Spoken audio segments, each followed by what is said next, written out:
Hello and welcome to Out of Mana, Episode 8.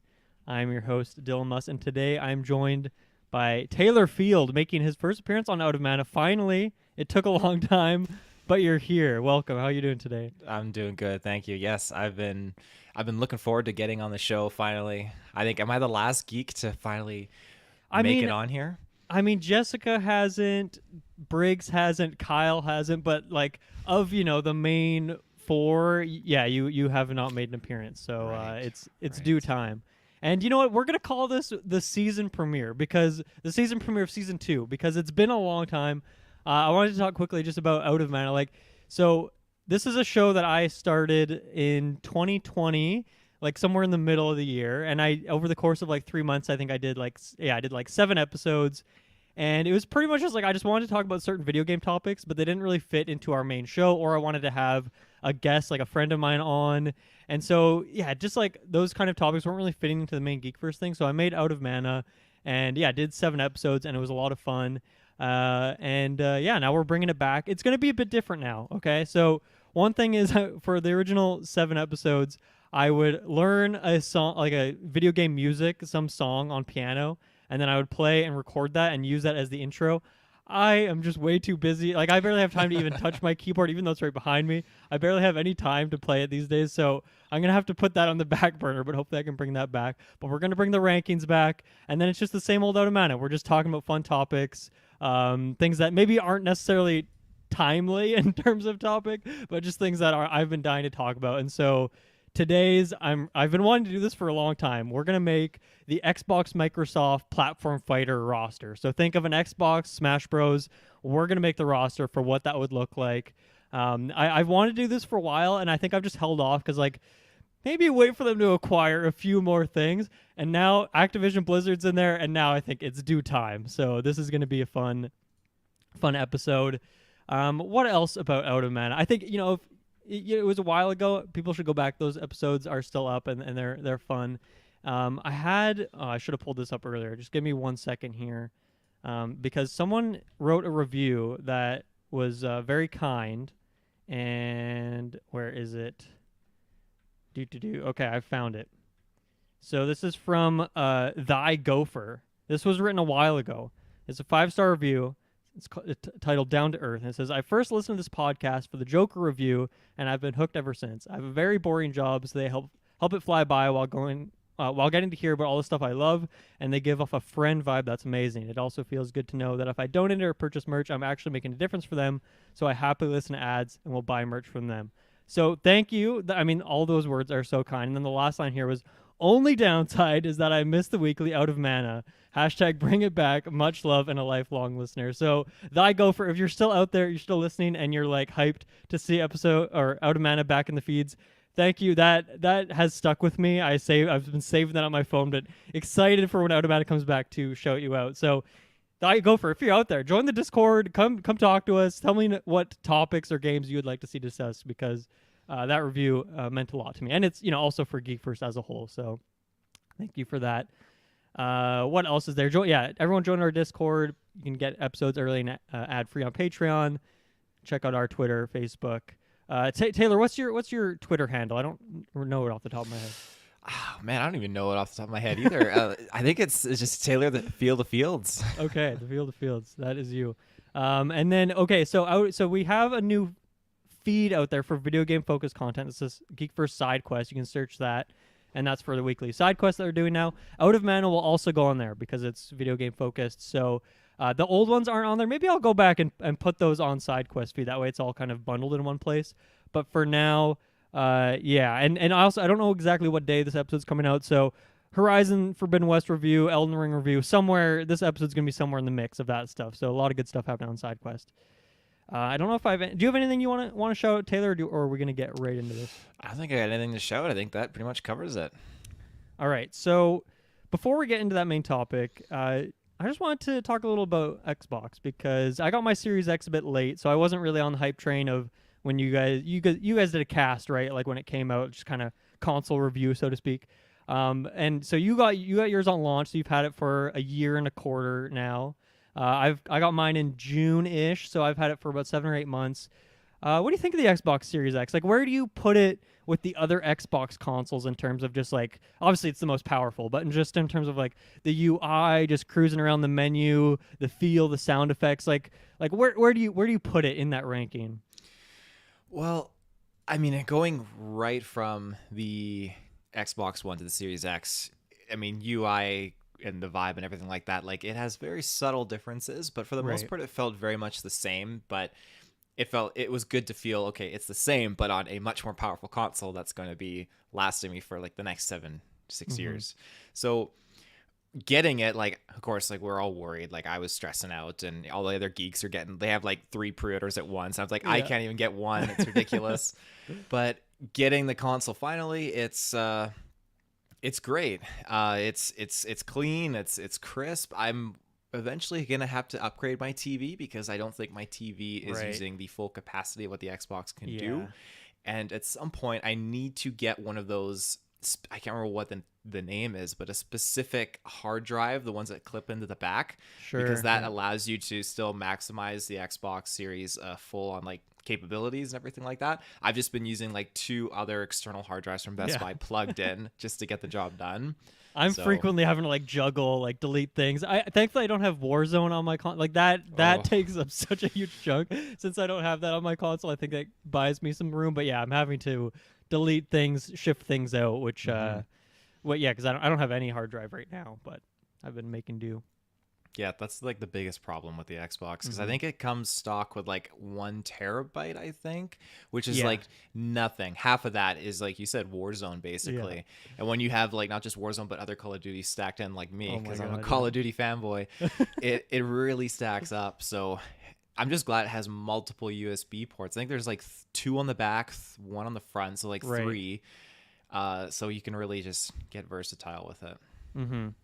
Yeah, I'm loving it. It's fun to be back because I skipped the Xbox One generation, but I still say to this day that the Xbox 360 is my favorite console of all time. Just I love the UI. I just remember like going into party chats with your friends and stuff like that was that was like Discord before Discord in a way. You know, it didn't have like the text channels, but it was just so easy, so user friendly, and that like even all the redesigns they did because I remember there was like an original 360 one that was kind of Mhm. well, I guess it wasn't similar to the original Xbox, and then they changed it and it was like somewhat different. And then they updated it again when they added like avatars and stuff. And like I preferred I think that second one the best. Like That was like the the slides, pre-avatar. right? Yeah. I Yeah. think I preferred that one, but they were all good and so it's fun to be back and like my account is still on there and I can download a lot of those arcade games that I had and it has all my all my achievements and all that stuff. And I will say I whenever I want to look for the achievements tab, I have no idea where to find it. I always it's like under the controller. I've realized now, like in the quick Mhm. tab, which is very strange. You would think that's where you go to like calibrate your controllers or something.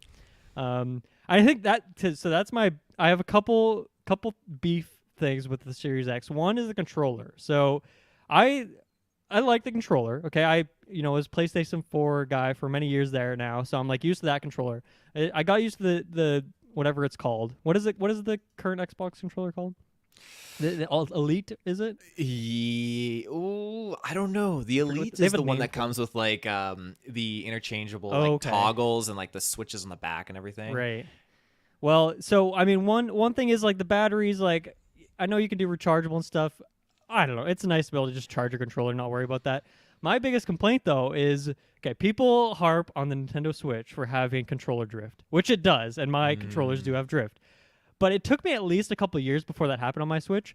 I've had my Xbox for 7 or 8 months now. My controller started drifting. I tried all the fixes, all the YouTube tutorials that I could, and it's just busted, man. Like and I'm past warranty. The warranty extended or ended in October, so I'm just screwed. I gotta buy a new one, and that's really shitty because I just have expected from Xbox that like their tech is really good. Like they just built like solid controllers. I know my 360 controllers back in the day like were working for years and years and years before like the thumb pad thing would pop off or something. But I have to say I'm pretty bummed about the drift this long in, and at least like on Switch you can like calibrate your controllers again and try and fix the dead zones. I don't think you can do that on this. Like I've tried everything, so I really have some beef with that. It sucks because I'm gonna have to buy a new one because I got to play Elden Ring next week and I need a new controller. And then my other point of beef is like So I guess backwards compatibility is great, and they have Nintendo just announced that they're cutting off the 3DS and Wii U stores and stuff like that. And like I love that Xbox just honors all their old stuff. You can play all their old stuff. Have you had any issues with like playing an old game, like bought an old disc and it doesn't work, or just try to download something you've bought before and it's not working, or are you like pretty solid with that? Well, buying the old games on the console itself through the marketplace, I've never had problems there. Everything seems to work pretty good. Mhm. As far as putting games in, I've only ever had one issue where it was like an X-Men fighting game that it didn't Okay. work. Yeah. But as far as it goes for everything else works fine, like disc-wise. And then for the most part, like, if I don't even find myself needing these old games on disc necessarily anymore because they have it on the marketplace or it's like the free game of the month or something like that to Right. install, Yeah, with so, Game Pass, like anything that's first party is just on there pretty much. yeah. My one beef, because like the reason I got the Series X over S for a few. One, I wanted the more power. I love the look of the Series X. I know people memed on it, but I fucking I just love looking at that console. It's great. Looks great. But yeah, I also have a ton of 360 discs and even original Xbox. Even though I didn't own that console, I still have like a lot of those discs, and so that's like I definitely needed the disc drive. And here's a little treat for the Out of Mana listeners. Me and Kirkland have been talking about doing a Fable retrospective, going back at least the first Fable. The new one's on the horizon. We've always wanted to talk about that, so that might be an Out of Mana thing in the next few months here. But I tried to pop in my Fable Lost Chapters disc, and it doesn't work. It just doesn't. It's just you would think Fable Lost Chapter is a huge thing. Why isn't it supported? And the reason why is because it's on Game Pass. You can get like the anniversary edition. But the anniversary, I downloaded and tried it out. The camera is atrocious in that version of the game. I've played so many games in my life. I do not get motion sick. The camera is so bad that I just physically get sick looking at it. The way it moves around is super weird. It's not that it's like super jittery or anything, but it's just like I don't even know how to describe it, but it makes me sick. I played it for 5 minutes. I'm like, I can't do this. And I can't play Lost Chapters even though I have the discs. That kind of bums me out. I'm going to have to plug my 360 back in because you can't buy it either. Like they only have anniversary edition. So that's kind of my one beef. But overall, I'm loving the console. Quick resume is the greatest thing ever. I didn't think I would like when they were talking about that before the console came out, like switching between games is super quick. I'm like, how often am I really going to use that? Like I'm pretty much just, playing one game. But man, with Game Pass and like especially in January, I've been flipping between Nier Automata, play a little bit of Dirt, go over play some Halo, try these other new Game Pass games. I'm switching around all the time, and to be able to switch between games in like 5 seconds and not even just like not to open the game, but like be moving around controlling it within like 5 seconds is amazing. Like I love Quick Resume. That is my my favorite thing about the console, I think, so far. Absolutely. So yeah, it's fun to be back in the Xbox world, and with that, let's get into this main topic. So yeah, I've wanted to do this for a very long time, and yeah, we have the ammo to do it now. So here's how this is going to work, and we've kind of discussed this, so we can make some. We just before the cast we added a new thing, so we'll figure this out as we go. But we're gonna make a roster of picture Smash Bros, but with Xbox characters. Okay, a platform fighter, 2D platform fighter, kind of zany with stages, all sorts of fun characters. And we're gonna make the dream roster. Now, I decided to go with a roster of 36 characters. Now, for reference, for the Smash Bros. Fans out there, that's how many Brawl has. Now, kind of. So Brawl has 35 characters and then like the random icon, right? But if you can picture the Brawl roster and what that looked like, that's how many characters there were. Now there's like Zelda and Sheik are pretty much 2 characters in one, or Pokemon Trainers kind of 3 in 1. So really it's a little bit more than 36, but to me that feels like, one, we're kind of being exclusive. We're not going to be able to get everyone on there, but also we can still get a lot of characters. So 36 seems like a good number to me. Do you agree with that, or do you want to make some changes there? No, I agree. Yeah. So we'll talk about the specifics, which characters, obviously, but what else I want to say about the roster? I think that's a good number, and then we're also going to try and pick 12 stages. At least, well, we could do more. I don't know. I just want to have a little bit of framework for what maps we're going to be playing on, so we can kind of picture that when we're thinking of this.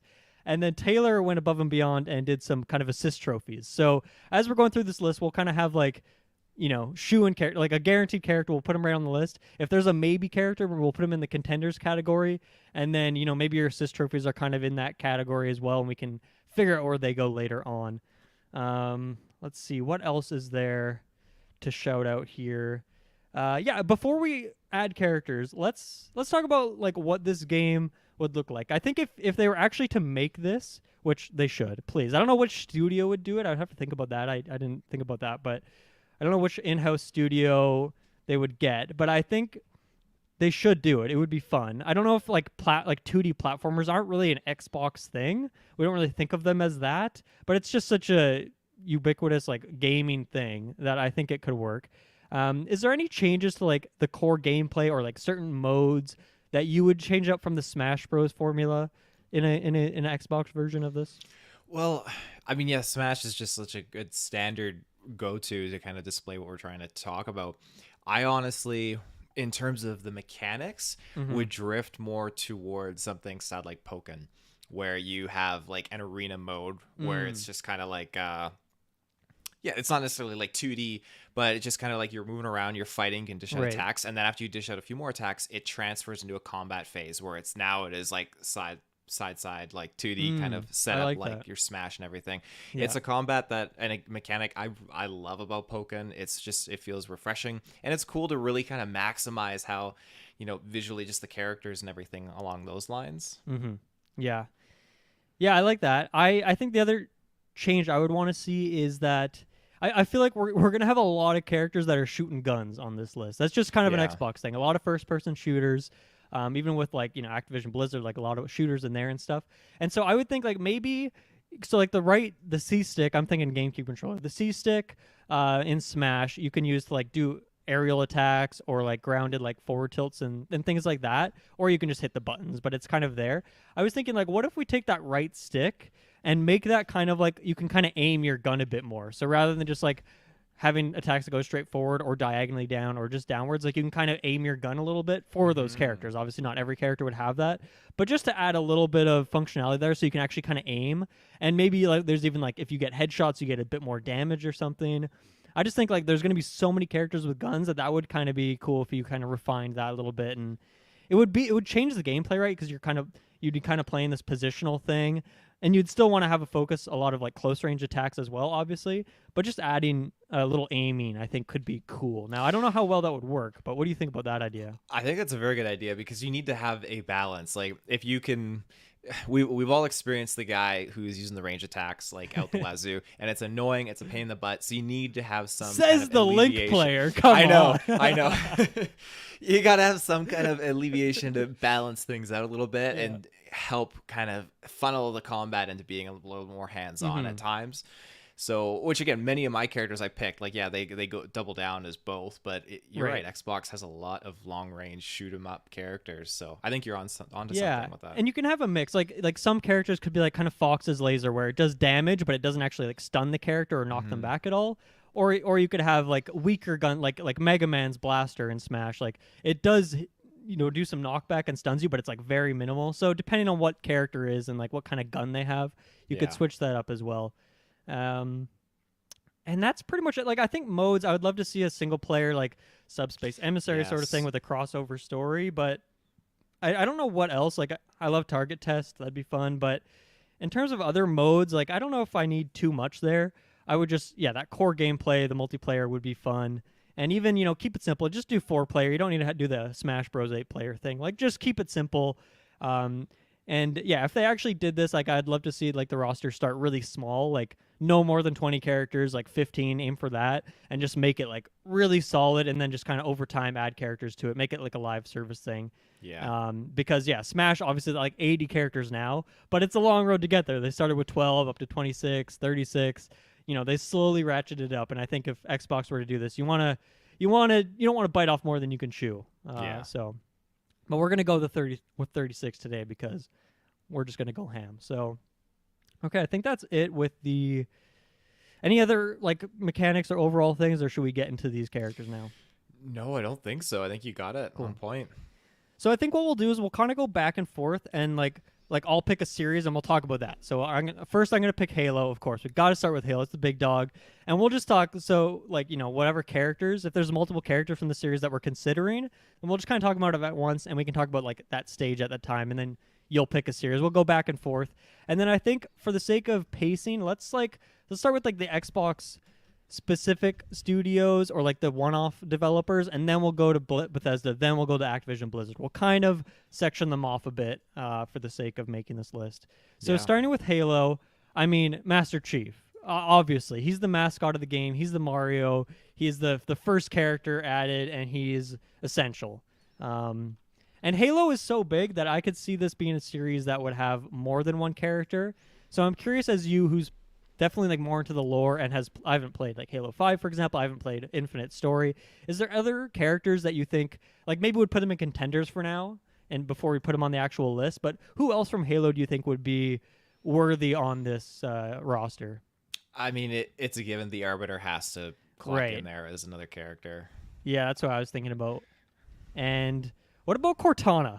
So I know it'd be weird because she's like, sometimes she's small, sometimes she's not. She's kind of like a hologram.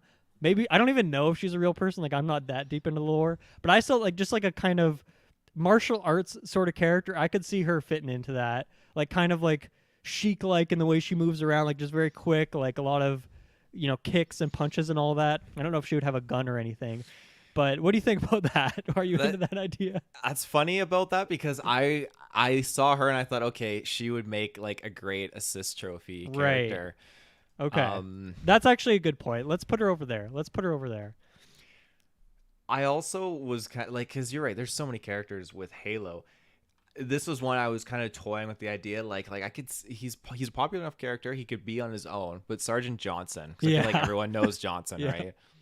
I was thinking him too. Let's put him in the contenders for now, and we'll come back to him. But I think that was I had all four of those ones on my list, so we're obviously on the same page. Is there any characters from like 4, 5, or Infinite that like really stand out to you that you'd want to see on the list? Not. Yeah. No, I think that's unfortunate, but like just original characters, like again, like as far as assist trophies go, I also thought like Guilty Spark would be like a super fun one just to throw in there. Okay, I don't know who that is. I'm gonna do a little Google. Remember in like Halo Combat Evolved, the little like orb robot thing, the Forerunner tech, the kind of like the Forge mode thing. Yeah, exactly. Yeah. That would be fun. Yeah, he could like spawn objects like in Forge mode and like throw them there you around. go. Yeah, that's a good idea. I like that. I also listed. Sorry, what's he called? Guilty Spark. Guilty Spark. I also popped in the Flood there because I think that would be kind of an interesting, right, like a brute, like Greg from like. No, is that what you're talking about? No, the Flood, like the zombie looking like thing or whatever, as like an assist. Craig would be an amazing character to play as. That would be fun. Or like a skin. Meme worthy for sure. Feel free. Also, we have a sheet, an Excel sheet. I'll share it on screen when we're a bit further if you're watching on YouTube. But Taylor, feel free to write some in here too if you want. Okay. As we're going through them. And then that's all I had for characters. Any other characters, assist trophies, contenders for you? Or I think maybe we'll come back and decide if we want Arbiter or Johnson on the roster itself. But I think a contender spot is good for now.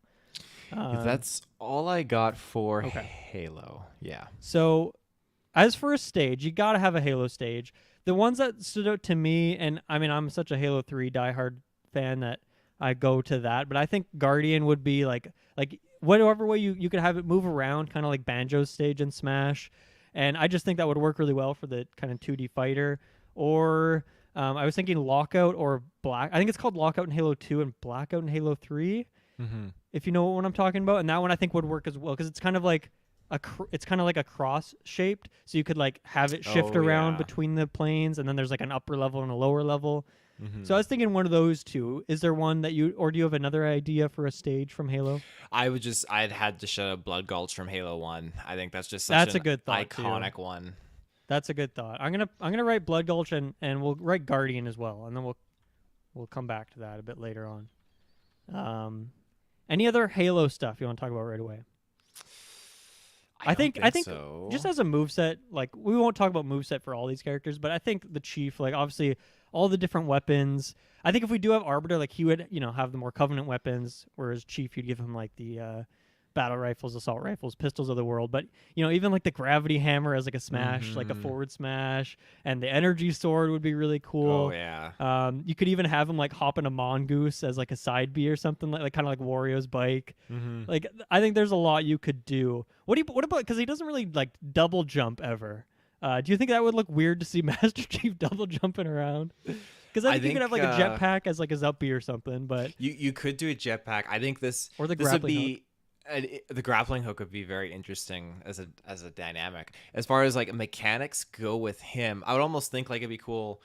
It'd be so weird to see it in double jump form, but you jump once and then he could like drop, like do up B, drop like a little like. In Halo 3, you had those little like grav things you could drop, I'm pretty sure, and it just kind of like makes you go up higher. I think that was one of the like abilities, because I know there's like shield drain, there was bubble shield, stuff like that. Yeah, there's so many different ways they could tackle it, really. Yeah, like kind of like a mini man cannon. And then it could be cool too if Chief had like obviously he has like his shield, and if you like get a combo on him, it like drains the shield, and then if you get him past the shield, you can deal like bonus damage to him, or like maybe that's how you have to get a KO, or you don't have to, but like if you drain the shield, then you can fly so much further, so you can get him off that way. Like that would be a cool mechanic as well, because I don't think there's really anything like that in Smash. Like there's super armor, but there isn't really like draining someone's shield and then having it regenerate over time. So that would be a cool mechanic as well. So would it be like I think they call it like a handicap feature, kind of, where you add a stack extra health? Or I think it's just like he would not get hit as far, and he would like tank a bit of damage if he has the shield. But then if you like get like a 3-hit combo within like, I don't know, let's say 5 seconds or something like that, then the shields are gone. You just deal bonus damage to him, something like that. I don't know. I'd have to think about the balance, but I think that'd be a cool mechanic to add, I think. So let's jump to a new series. What do you want to jump to next? I mean, as far as we're going here with like originals, I think Gears of War would be another good one, a classic to tackle. So I mean, when I think of Gears, I think of Marcus Phoenix. Is that still the case, or is there a more iconic character in? Because there's been so many games now. I mean, he's not as prominent, but he's still featured in the new titles. I would say Marcus Phoenix it would be a lock for me, basically.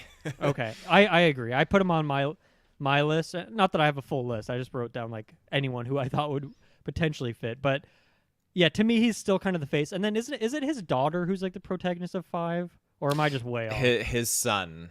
His son. Okay, I thought it was like okay. I don't know. Maybe I'm. Why can't I remember? Who's the girl on the front of the name? cover of Gears 5?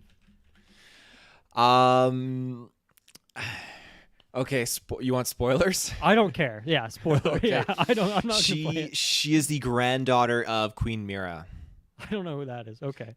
She's like is she like big leader. A contender? Would she go on the list, or is she kind of like just a newcomer and not on there quite yet? Needs a few more games to get. I think she needs a few more games. Okay. There's a few other characters that would surpass her at this point. And so for Gears, like I feel like these characters are kind of hunkering down. They're kind of using cover a lot. They're not really like jumping high in the air. How do you foresee this moveset working? Like I feel like you would have a lot of fun close range weapons, and like the chainsaw gun. I'm sorry, I don't know the name, but like that would just be so cool. And I don't know how the cover system would fit into a fighter like this, but I think he'd be kind of like a tankier character is what I picture, like a more grounded based, kind of like a Little Mac almost. Maybe not as quick, but like kind of like that, and that he stays close to the ground. I think a Little Mac is a good kind of comparison in that regard, because there's no way I can't even envision these characters double jumping. It's just not a thing. The highest they get above the ground is jumping over cover. Right. So we'll have to get used to that part of it. Yeah. That would be crazy to kind of come up with a mechanic that would enable them to do that. But yeah, they would have to be kind of not as fast as Little Mac, just running around on the ground. I think having dodges would be a very cool concept here, because doing rolls and stuff is a huge thing in Gears of War. So, and one thing I've always thought is cool about Gears is like the timed reload. What's the name for that? I don't have like a cool word for that. It's like I think they just call it like Active an reload, action right? active reload. That's it. Yeah. Like I don't know how that works in Smash, but I think that'd be cool if you could like reload your gun quicker if you get the timing right. Is there an iconic location from Gears that you would picture as a stage? There are iconic spots. I just kind of defaulted to like beneath Jacinto and like the Locust Hive from Gears 2 specifically. Okay. Do you want to type that one in the list there? Yes. Because I don't have much of a point of reference. And then any other contenders or assist trophy characters you wanted to shout out for Gears? Yes. Let me just pull up that back here.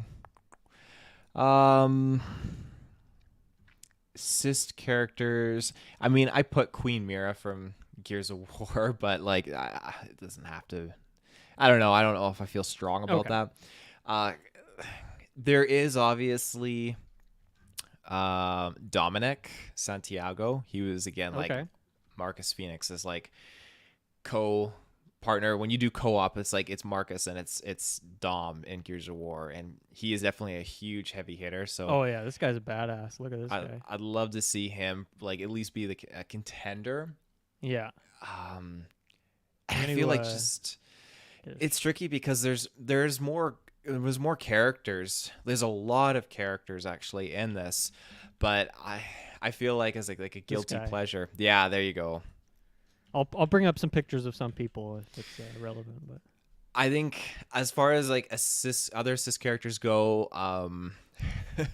the Carmines, they had like a tendency. I don't know if you know much about how the Carmines worked in Gears of War. There's three brothers. Anthony Carmine, he was in Gears of War 1, and his gun jammed and he got sniped in the head and died.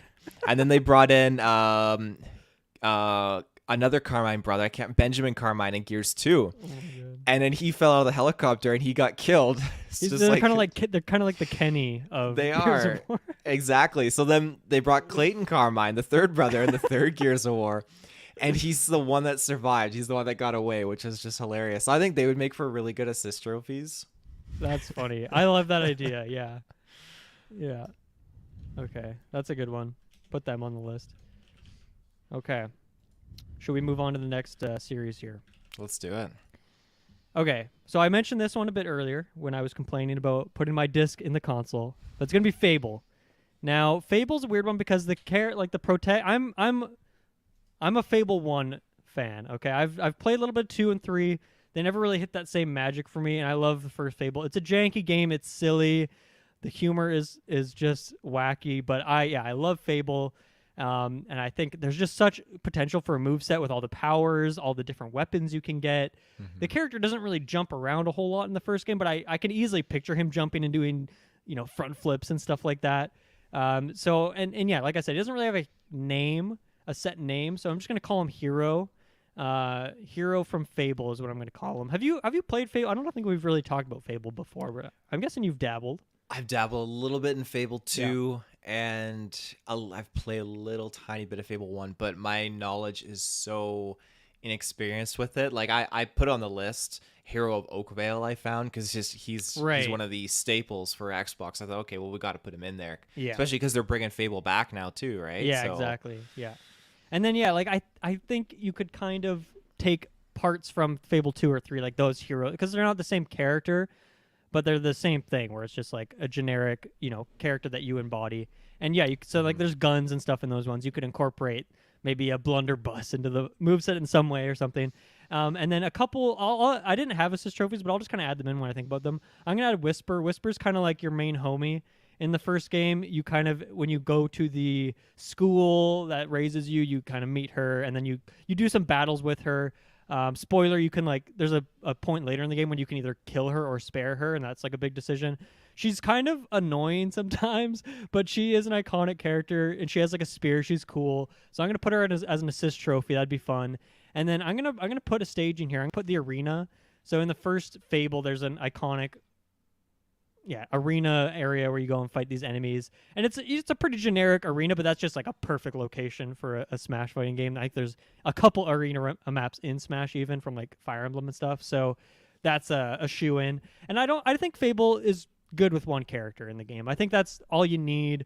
There is some other iconic like villains and stuff like that, but I don't think any of them really would get into an exclusive list of 36 characters if that's all we're getting. So I'm good with that on Fable. What is next game you want to bring up? Next game. Oh, let's. I'm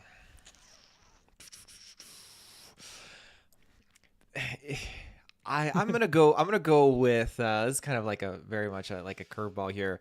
Ninja Gaiden. Okay. Yeah, I like this. So no, I don't think they own the IP, but like they've had, or maybe they do, but it's just been like highly exclusive on Xbox over the years, or like they've had timed exclusivity, or I think some of the games are exclusive on the platform. So I think this fits.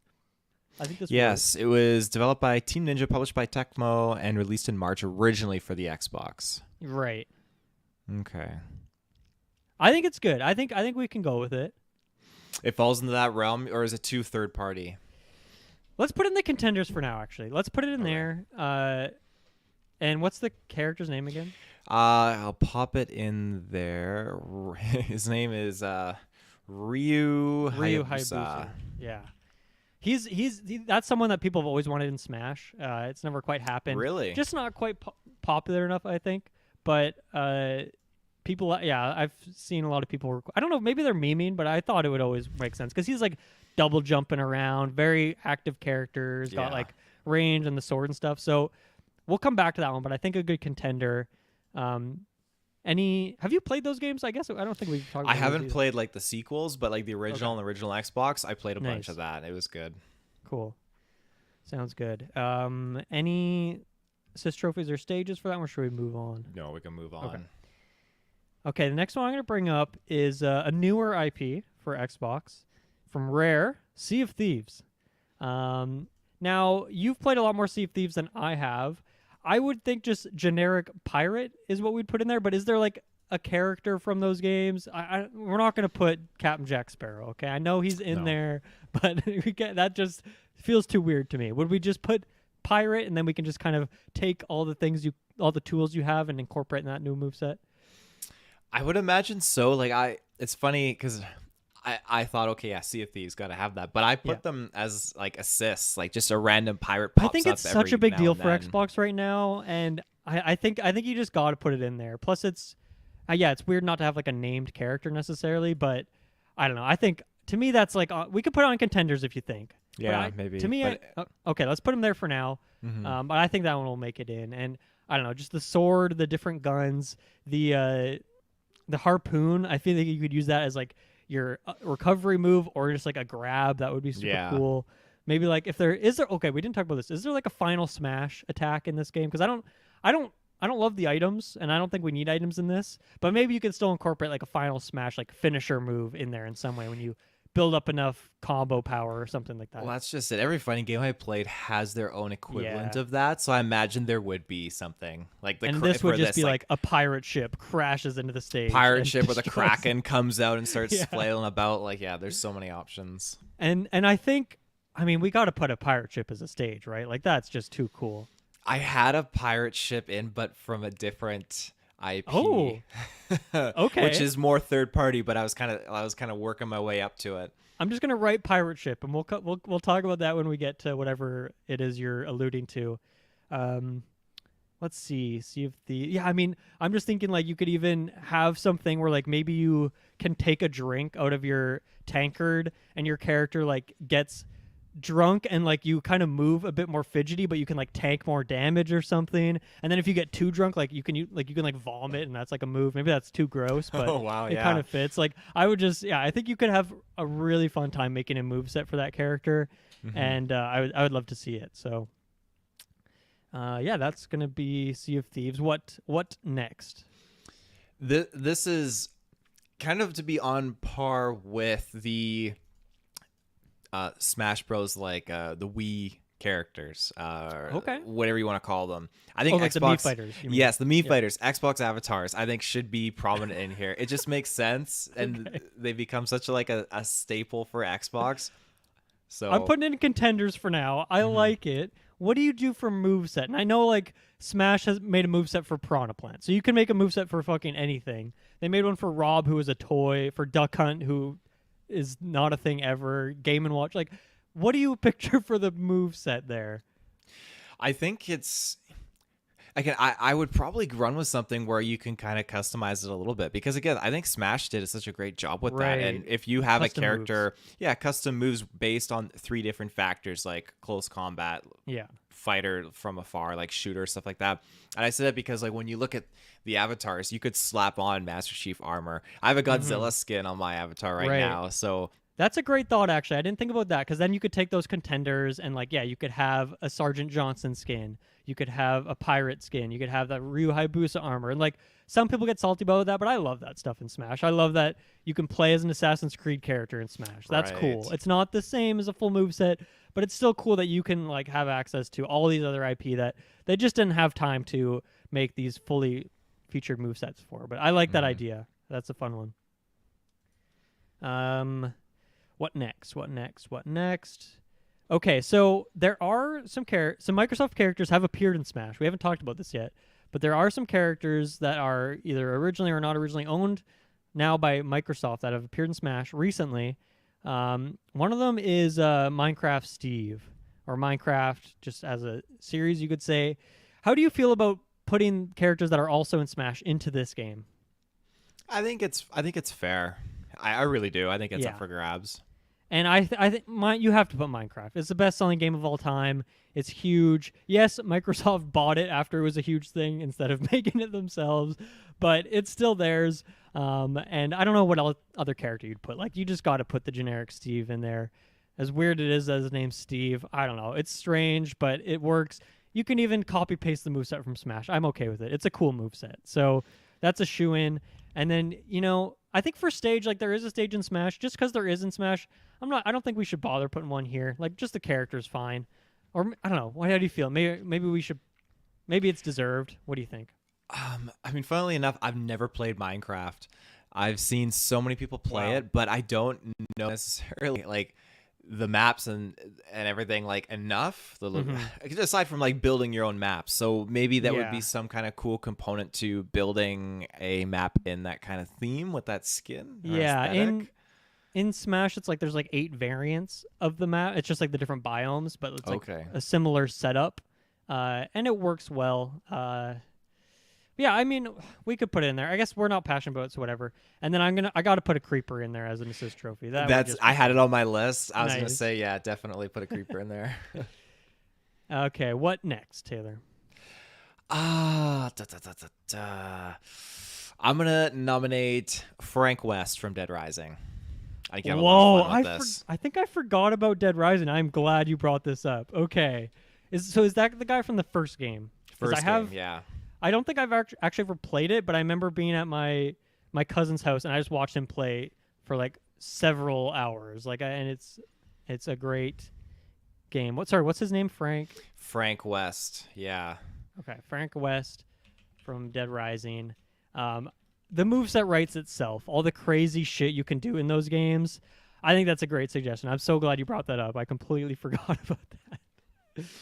I think hand in hand with the stage here, like you're in the mall that whole time. I think you can have a fun aspect, just the mall. Yeah, punch that one in. That's a good one. So who makes this game? Because like developed by Capcom, but it is an Xbox exclusive. Mm-hmm. Or was it a timed exclusive? I'm seeing that as apparently on PlayStation and Wii and stuff. But I guess it's like timed exclusive. I don't think it's owned by Xbox. I could be wrong. I just know, I'm pretty sure, Dead Rising 3. I remember when they were like really pushing Dead Rising 4, when I think the Xbox One was first revealed. Yeah. And they had all those titles. Interesting. Yeah, I think I definitely associate it more with Xbox. I don't think it is first party, but I think we could allow it. We could put it in contenders if we want for now, but I think we can leave them on there because I think I would just love to see that moveset. Mm-hmm. And it's associated enough with, like, I didn't put Ori on my list personally because it's not a first party studio like Moon Studios that makes Ori, but it is like very associated with Xbox in terms of exclusivity and being on Game Pass and stuff. So I don't know. I think there are some cases like that where it's like maybe not first party, but would still fit in the vibe. Mm-hmm. Right.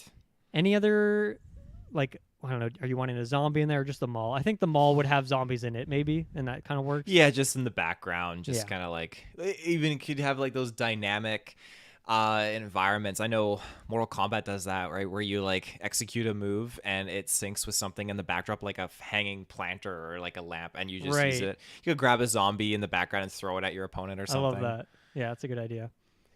Okay, next up is for me. Okay, how do you feel about this?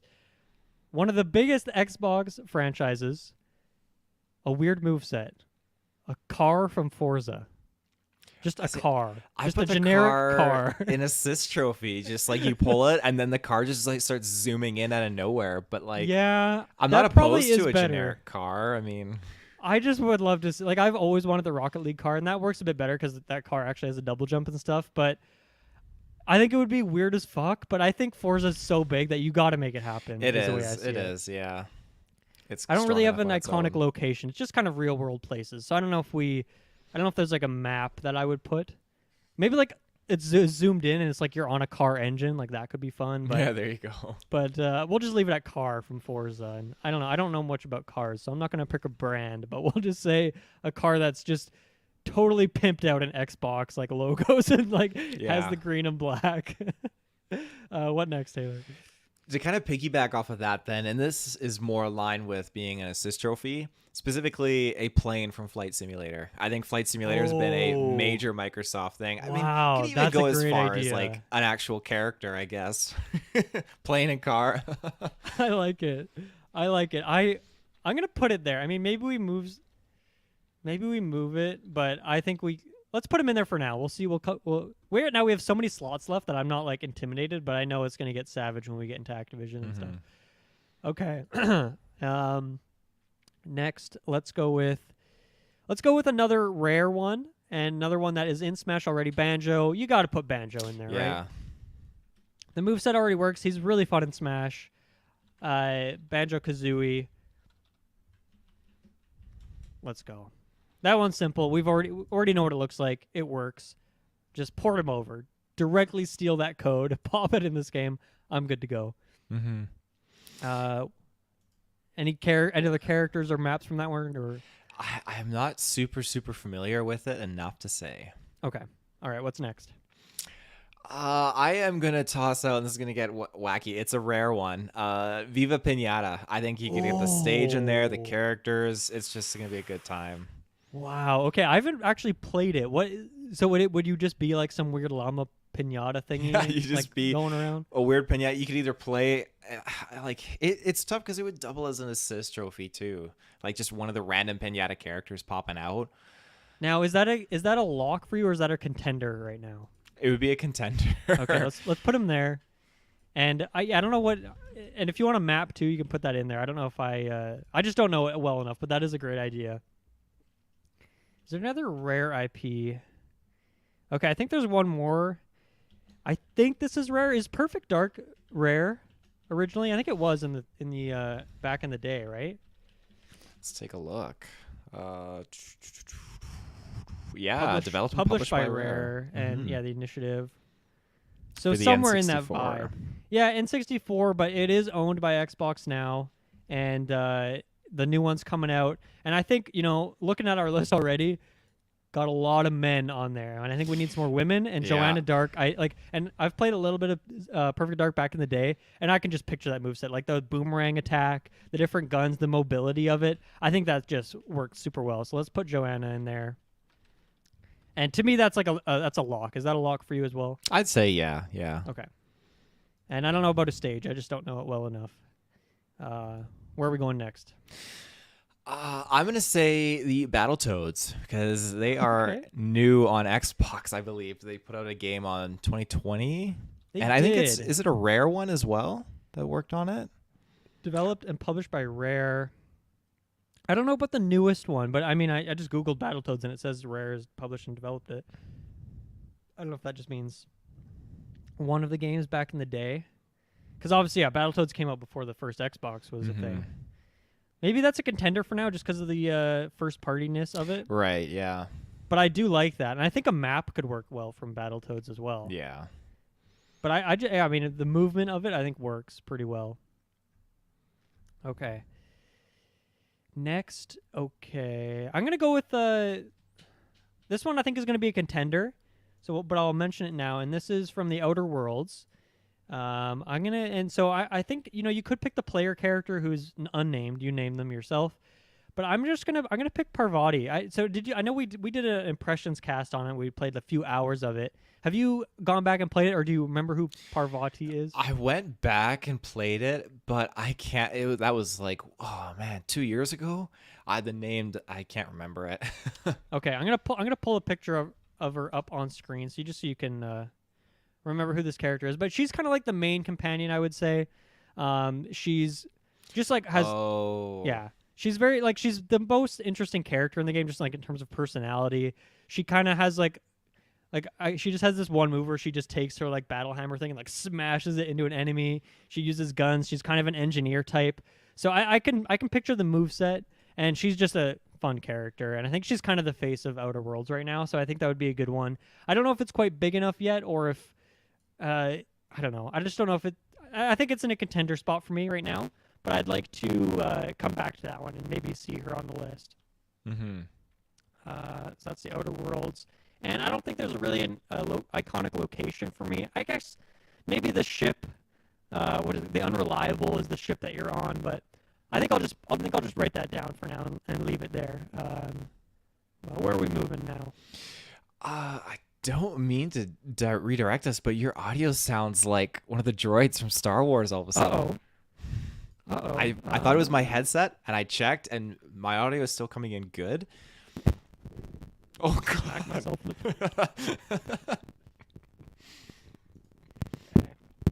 I don't know. Is it still weird? It's still weird. It's like very staticky and robotic-y. Like you have like an alien filter on your voice. Super weird. I'm glad you brought this up. I don't know what the problem is.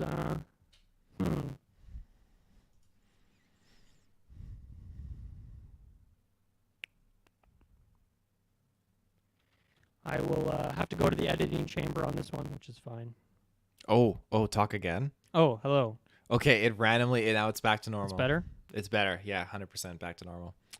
Okay, let me know what happens again. I don't know.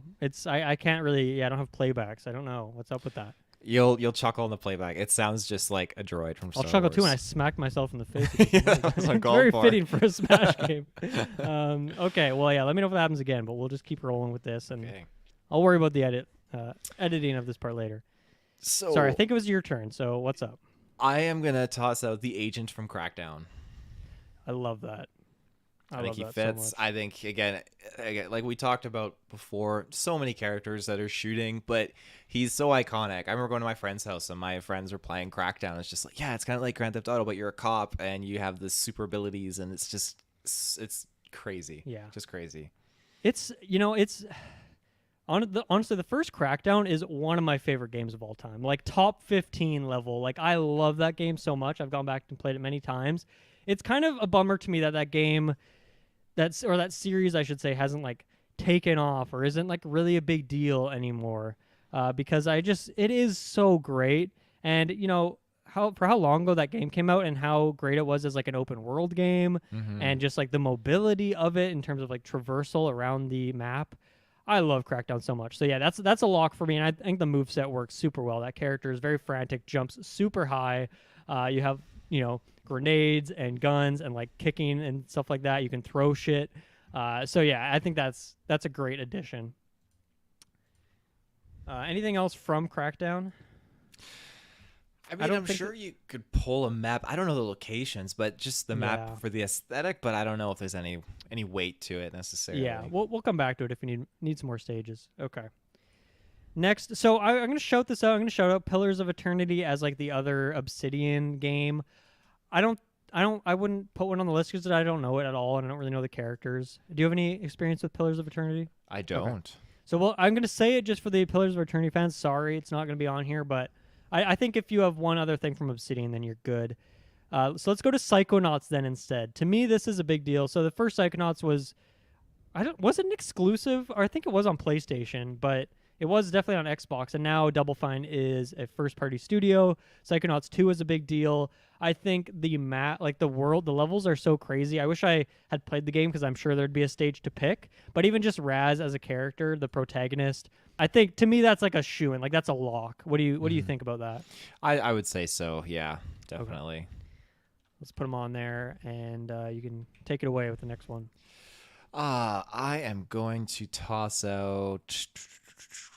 We're getting down to it, I feel like, in terms of some of the more first party, like original Xboxy ones, but Absolutely. Ooh, I gotta confirm something with this character. okay. For the time being, though. Well, no, okay. Okay, you know what? I'm gonna just put out Lucky Swifttail the Fox. That is a very more recent IP for Xbox. Right. Lucky Swifttail. I'm trying to think. What is the story with this one? I've definitely heard of this, but I can't say I really know much about it. 3D platform game developed by Playful Studios, published by Microsoft Studios. I've always wanted to actually get into this because it's Lucky's Super Lucky's Tale, and it seems like there was a new one that came out in 2019. The original one came out in 2017. It just looks like a fun, really just kind of beautiful looking IP that I want to get into, but I know that they've been using Lucky as a more prominent mascot for Xbox lately. So. Mm-hmm. Okay. Is that a contender for you, or is that a contender for now? Okay. Put him in the contenders list. Okay, this next one is this is kind of a U series, but State of Decay, where do you think that stands? I've not played this or the sequel, but I know you're a fan. So what do you think about State of Decay and where it fits in here? Like there's not really a prominent character. It's literally just Can you envision a moveset? If I were to envision a moveset, it would probably be something like Walking Dead equivalent, the way those characters fight. Like you got guns, but they're not on point as like Halo in terms of mechanics. So you probably want to use that aiming feature again. It's a lot more melee. Characters have stamina, so over time, basically, as this mechanic goes, you're fighting and your character gets more tired and tired, and you actually have to let your character rest and swap to different characters in your encampment that you've recruited. Otherwise, you can't run out in the zombie hordes, and you start like slowing down, which a stamina would be a cool component or a mechanic possibly. Yeah. It does sounds like you're not like passionate enough about that one as like a lock on the list. Is that like maybe an assist trophy? We put him in there perhaps? Probably an assist trophy. There's just nothing that's iconic enough in terms of characters to warrant it. And is there a name? Like, we just call him Survivor, or is there kind of a... Just Survivor, yeah. Okay. We'll shout that out. What's next for you? I am going to go with... this is much more just a contender. Marius Titus from Rise, because that's a... Oh, my God. Yeah, that's a good shout-out, though, that series. Or that game. It's not a series, right? It's just one game. Definitely not a series. Okay, yeah, put that in as like a...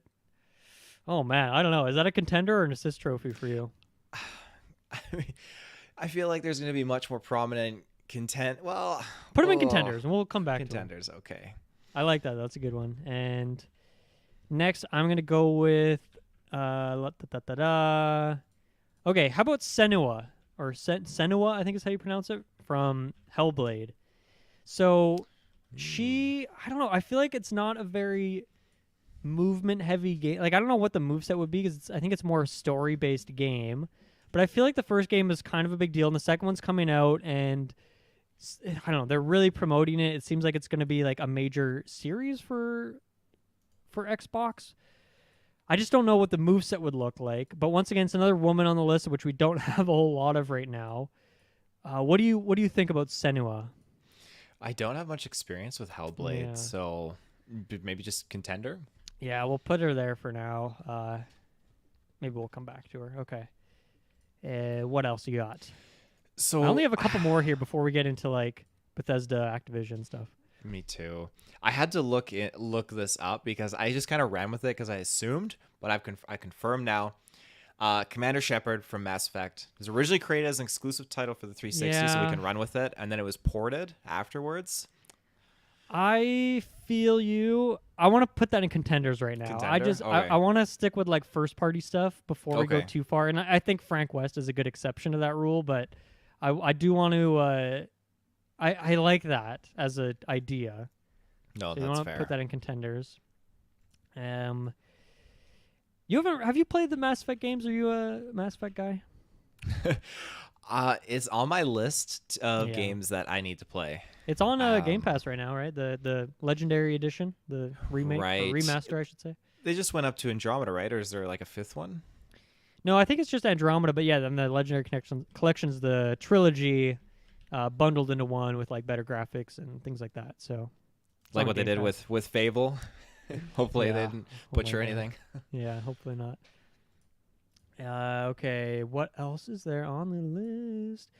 Have you ever played Fusion Frenzy? Oh, that's been talked about as a gauntlet game many a time. And actually, no, I haven't played it, but I did see it on our charity stream. It did make an appearance, actually. Fusion Frenzy. That's an original Okay. title, isn't it? It's an Xbox exclusive. I think there's only been one game. Actually, I think there was a sequel on the 360 maybe, and I don't think it ever really took off. It's a very niche thing. I'm gonna share my screen here and get some pictures going. But a very early 2000s game, very silly. It's kind of like you're just in a ball, right? You're just going around maps and hitting each other. So I don't know what you do for a moveset, but I don't know. I think this like as a Xbox One original, like from the original Xbox game, I think this kind of has to be on there. It's weird. It's goofy. It's first party. Like I don't know. We could put it in contenders for now, but I think this is like a really fun one to put on the list. What do you think? I think so. Yeah, it'd be a good one for sure. You could have some fun maps in there too for stages. Like, Yeah. it just makes sense. I like. Do you want to pick a character with me here? I'm pulling up like a thing. Here we got some characters here. Dub. This guy. Who did you play when you guys played? Do you remember? I have no memory Samson. of who the names were attributed to. So Oh, Gina looks cool. She's got a giant wrench. there you go. Maybe Gina for sure. Zach looks like he's got a lot of energy. Naomi. Oh, she has a microphone stand. That'll be hitting me into the microphone That's stand. very fitting. Or Jet. Jet looks pretty cool. I like the girls are fun. I don't know which one. Which one do you think? Gina, Naomi, Jet. One of those three. I'm gonna be biased and say Naomi just because she's got the mic for podcasting. Like, Yeah. it just works. Dude, she's got like a little panda on her back or something. I like Cool. the Let's- character designs. That's Let's cool. do that. Naomi from Fusion Frenzy. There we go. You can take it away when you're right there.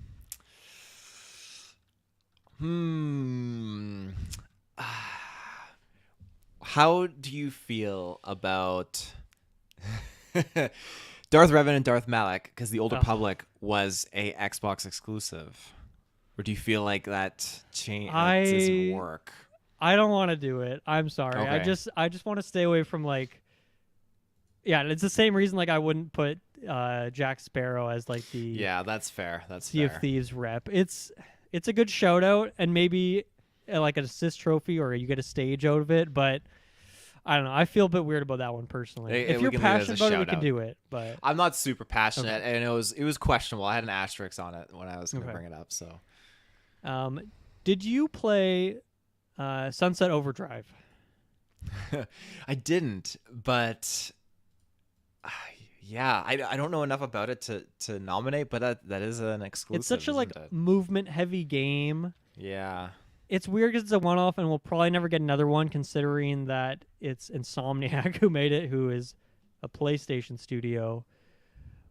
I don't know. I feel like it fits. I don't. What's the name of the main character? Let me find his name, and then I'll put him as a contender, and we can come back to him. The player is the main player character. Okay, There it's you just go. called the player. We'll put the player in there. Sunset Overdrive. Do you got any more here? This I've never played it, and I don't know a lot about its origins. Is Cuphead within the realm here? Yeah, so not first party, but very closely associated with Xbox. Also, Cuphead is a Mii fighter costume in Smash. I think the moveset writes itself. Like it's a very Mhm. you just picture it. But I think for the rights and it not being a first party, maybe it's a contender for now. Okay. But I think, I mean, moveset wise, it just, you know what? Maybe we could just lock it in. It would be fun to have an indie rep too. We don't really have any indie game ones in there. How are you passionate about it? Where do you think? I mean, it's one I've always wanted to dabble in. I was never sure on the history because I see, Windows, Xbox in 2018 or 2019. 2019 it came to PlayStation 4. Oh no, sorry. These dates are really organized weird. PlayStation 4 it was 2020, then Switch it was 2019, and then it was on Xbox in 2017. Okay. So yeah, the developer is not first party though. Right. So that's one thing. And I mean Xbox didn't publish they probably publish it on Xbox on their platform maybe. It's a tricky one because it also is a big deal, getting a TV show and everything, the DLC. It is getting a TV show, yeah. Wow. The DLC seems like a big deal. Like they've been promoting that a bunch, which normally doesn't happen for DLC. And aesthetically, I mean, I would love to have a stage from Cuphead at the very least. Yes, that would be pretty nice. But maybe, I don't know. Maybe we'll put it in contenders for now and then come back to it. Yeah, that sounds good. I don't even know what level because I've played the game, but I never owned it, so it's hard for me to pick an individual map. But I'm gonna write a Cuphead as a series in the stages because I would love to have a level in that aesthetic. That was very poor wording, but you know what I'm getting at. Okay, I think I might just have a couple shout-outs and then we can go into like Bethesda and we'll go into Bethesda next. But Wasteland is I feel like a big deal for Xbox. It's kind of a different RPG thing, but I don't know if there's like an iconic character, and I don't know if I really picture the moveset. Like, obviously, it's just kind of character shooting guns, which we have a lot of already. So I think maybe Wasteland is a shout-out and maybe appears as, like, an assist trophy or something. Have you played those games? Do you have a character that stands out to you? I don't, no. Okay. Maybe we'll skip it. And then the other one, which, had a few games before was an Xbox studio, but Age of Empires. Right. Right, which I think, because I don't think the original ones, maybe they were published by Microsoft before even Xbox and stuff. But obviously, it's a very PC-heavy thing. I don't know the exact history there, but I don't know what you do for Age of Empires. I could see it, but I guess I'm not maybe like an assist trophy, like maybe like a catapult as an assist trophy. What do you think about that? Yeah, there you go. That'd be super cool. Or a trebuchet. Maybe we'll do a trebuchet instead. Trebuchet, yeah. How do you spell trebuchet? There we go. Age of Empires. We'll go with that. That's good. I think for myself, I think that's kind of all the Xbox, the non-Bethesda Activision ones for me. Yes. And you got any more? That is, I think that's all I got. Like, I had a few more that I was just like uncertain on, like, because Lara Croft, like Tomb Raider, I think that was like originally like Sega, so I just like mentions. Yeah, I think that's only been timed exclusive on Xbox too. Right. So Yeah. kind of in a weird spot. That would be cool. I mean, Lara Croft in a Smash-like game would be super cool. That would be. I hope we see that someday in one of these games. Why don't you start us off with the Bethesda? Pick a new series. So we'll do Bethesda and then we'll do Activision Blizzard afterwards. Yeah, Bethesda. I mean, just get the Dragonborn in there. Yeah, I mean, it just writes itself. You want to punch that in there? I think. Yeah, I've thought about this too because, like, how do you represent? Like, Dragonborn is very like Skyrim, whereas if you pick like just a generic adventurer, it's kind of representative of other Elder Scrolls games. But then it's weird because I also think, like, as much as I love Elder Scrolls, like Morrowind, second favorite game of all time. I love Oblivion, love Skyrim. There isn't really like tons of iconic characters for me. Like, there's characters that are fun in like in little parts, but like since none of them carry over between games, really, it's hard to pick one as like a mascot. And I really do think Dragonborn is that. Dragonborn also is a costume, me costume in Smash, so already in there. But yeah, the moveset works. Like, you can incorporate magic in there, you can incorporate shouts. You would have all sorts of different weapons. And I think Dragonborn too, like, what you could do is have like the different skins. Instead of like different skins, you could have like one's an orc, one is an imperial, one's a dark elf, and maybe you could even have like slight differences. Like the orc, for example, uses a warhammer, and then like if you pick imperial, he uses a sword, and maybe there's like if you pick high elf, you get like more magic moves, and maybe you could kind of mix and match in a way. And like most of your core moveset would be the same, but then you have like 3 or 4 unique movesets based on what race you pick. Mm-hmm. I think I've thought about this a lot, clearly, because I would love to see like a full-on Elder Scrolls character make an appearance. So I think Dragonborn is good, though. Like, fits that form, that mold, and then you can kind of fill the details in later. Yeah. In terms of my iconic location, like, I would just go with nostalgia and pick one of the towns I like from Morrowind. But I don't know. Is there? I'm trying to think of a level from Skyrim or a town from Skyrim that really stands out to me. Like, I've always loved Riften. Solitude's really cool. What do you think? Is there a location that is standing out to you? I was thinking just one of the Or even Blackreach would be cool. Blackreach would be cool. One of the Dwemer locations, just Ooh, have like the mechanics. Have the mechanics in the background. Just I feel like it'd be a very cool animated aesthetic, just to kind of visually appease people. Yeah, I agree with that. Let's put that in there. Dwemer Ruins. Cool. I'm happy with that. The next one, we got to talk about Fallout next. Well, once again, the Pip-Boy is a character in or a Mii costume in Smash. I wouldn't go with Pip-Boy personally in this. I would go with just like generic wasteland like adventurer, like the player character who is of course unnamed. Like I guess you'd call him a vault dweller is what you'd call him. So they'd be in the vault attire. They'd have the different weapons, grenades and abilities and stuff like that. Or did you have a different idea? Is Pip-Boy the like logo main character, like blue suit, blonde hair icon guy? Yeah. Okay, because I thought that would actually. Or I mean, I think he has a different name. What is his name? Vault Boy, I think, isn't it? Oh yeah, Vault Boy. Sorry, you're right. Pip-Boy is like the device you have on your arm. Right. I was kind of thinking that Vault Boy would make for a cool character to play as. I mean, if not, he would definitely justify as like an assist trophy. I imagine him to move like a Game & Watch kind of mechanic, sort of. I just think he'd have a lot of fun with something like that. Oh, that is smart. I never thought about that because in Smash, he's just like a costume for the Mii fighter, so he moves just like them. But I love that as like maybe even like the green outline instead of the color.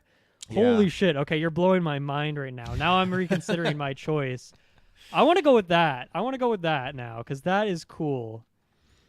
I love that so much. And then I'm going to put as an assist trophy, I'm going to put a super mutant. I just think it would be so much fun to have a super mutant in there just running around with a hammer and just like talking shit. So I'm going to put them in there as well.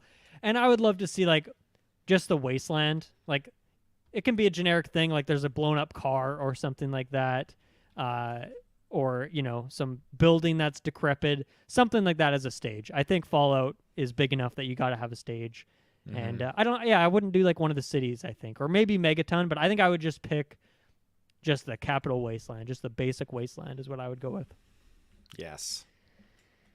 All right. Oh man, I love that Vault Boy. That's cool. I just want to make that moveset now because it works, right? Because all the little like animations they do when you level up a skill, or like for each of the perks has like a little image for him as he's drinking from the tap or all that stuff. Yeah, that just works so perfectly. Mm-hmm. What other Bethesda ones you got? This one I know it's on your list, but I think Corbo. Yeah. Pop him in there. Yeah.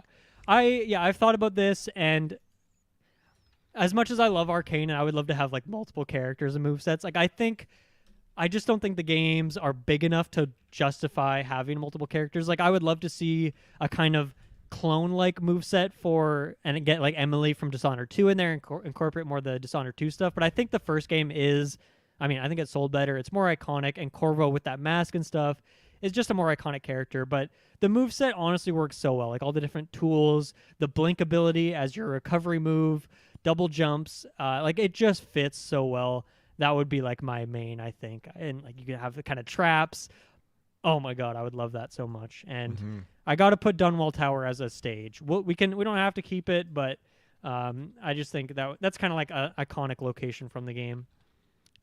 And yeah, I want to put more, but I think I got to like put my bias aside for how much I love it and just think like I can be happy with just Corvo being on the list. Mm-hmm. To stay in the Arcane thing, Deathloop's a weird one, right? Because Xbox owns Arcane now, but Deathloop still doesn't come. It's on PC, but it's not on Xbox yet. It's still a PlayStation exclusive. The moveset works just as well, and I would love to see it down the line, but I think for right now, just because it's not even on Xbox yet, we can block that out. But Prey, how do you feel about Prey? Because obviously Dishonored's bigger than Prey in terms of sales and like just name recognition. Once again, though, I think the moveset works really well, but is like one rep from Arcane enough? Where do you think? I think you could throw in another. Like, I don't have much experience with Prey. I always wanted to get into it, but I think it's iconic. Absolutely. Yeah. So I'll put Morgan Yu as the player character in Prey. I mean, with the kind of alien attacks, the different tools you have, the jetpack and stuff, like I can picture it so well. It'd be so cool. I'll put it in a contender just because I don't know if it's.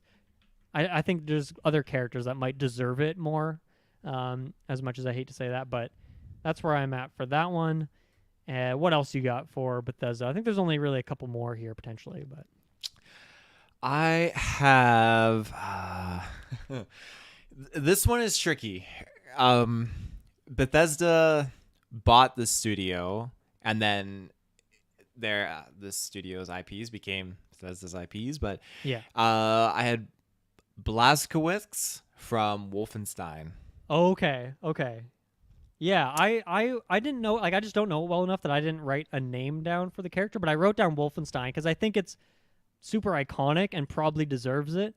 What do you think the moveset would be like? Because as far as I know, it's pretty grounded. Or do you have powers in that game? I don't know. Well, it is pretty grounded, and this is where I would be inclined to run with like the 90s version, not necessarily the new one, because I remember back in the day, my dad had the floppy disk for Wolfenstein. We popped it in and we were playing Wolfenstein 3D. It was just so crazy. And I feel like getting into those kind of mechanics, you could have a lot of fun with the character. Right. I just think that going old school would just be kind of neat. But again, I know, okay, well, it wasn't made by Bethesda. Bethesda bought, I think it was called IP Software, I think is the ones who developed it.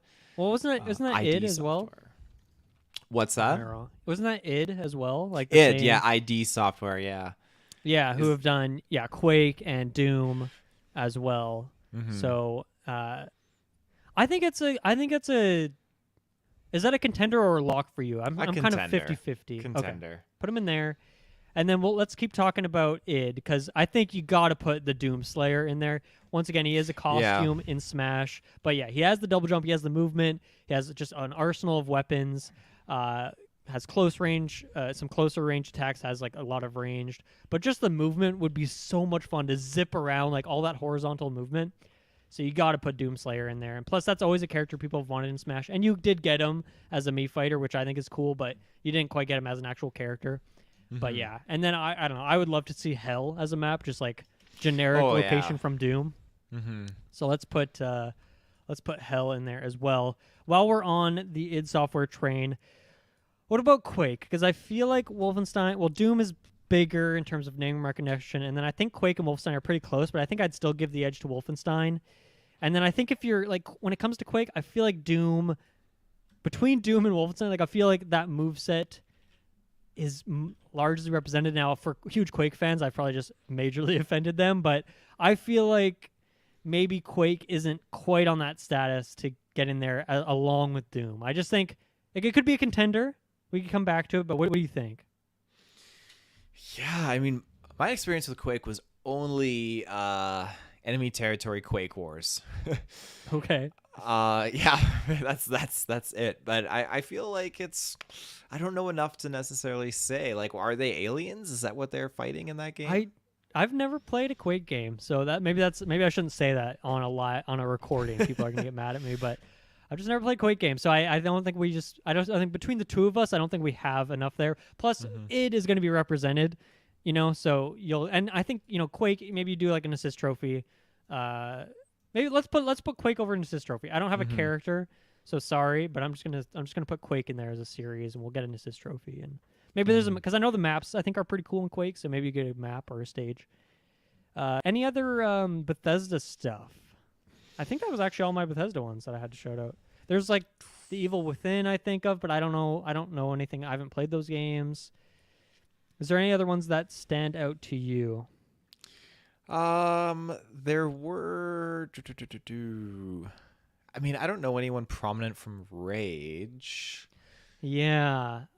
Based on those trailers, like I feel like there's a moveset there. I did boot up Rage 2 on Game Pass like a few months ago, and honestly I wasn't really vibing with it, but I didn't play it for that long. I think the moveset could work.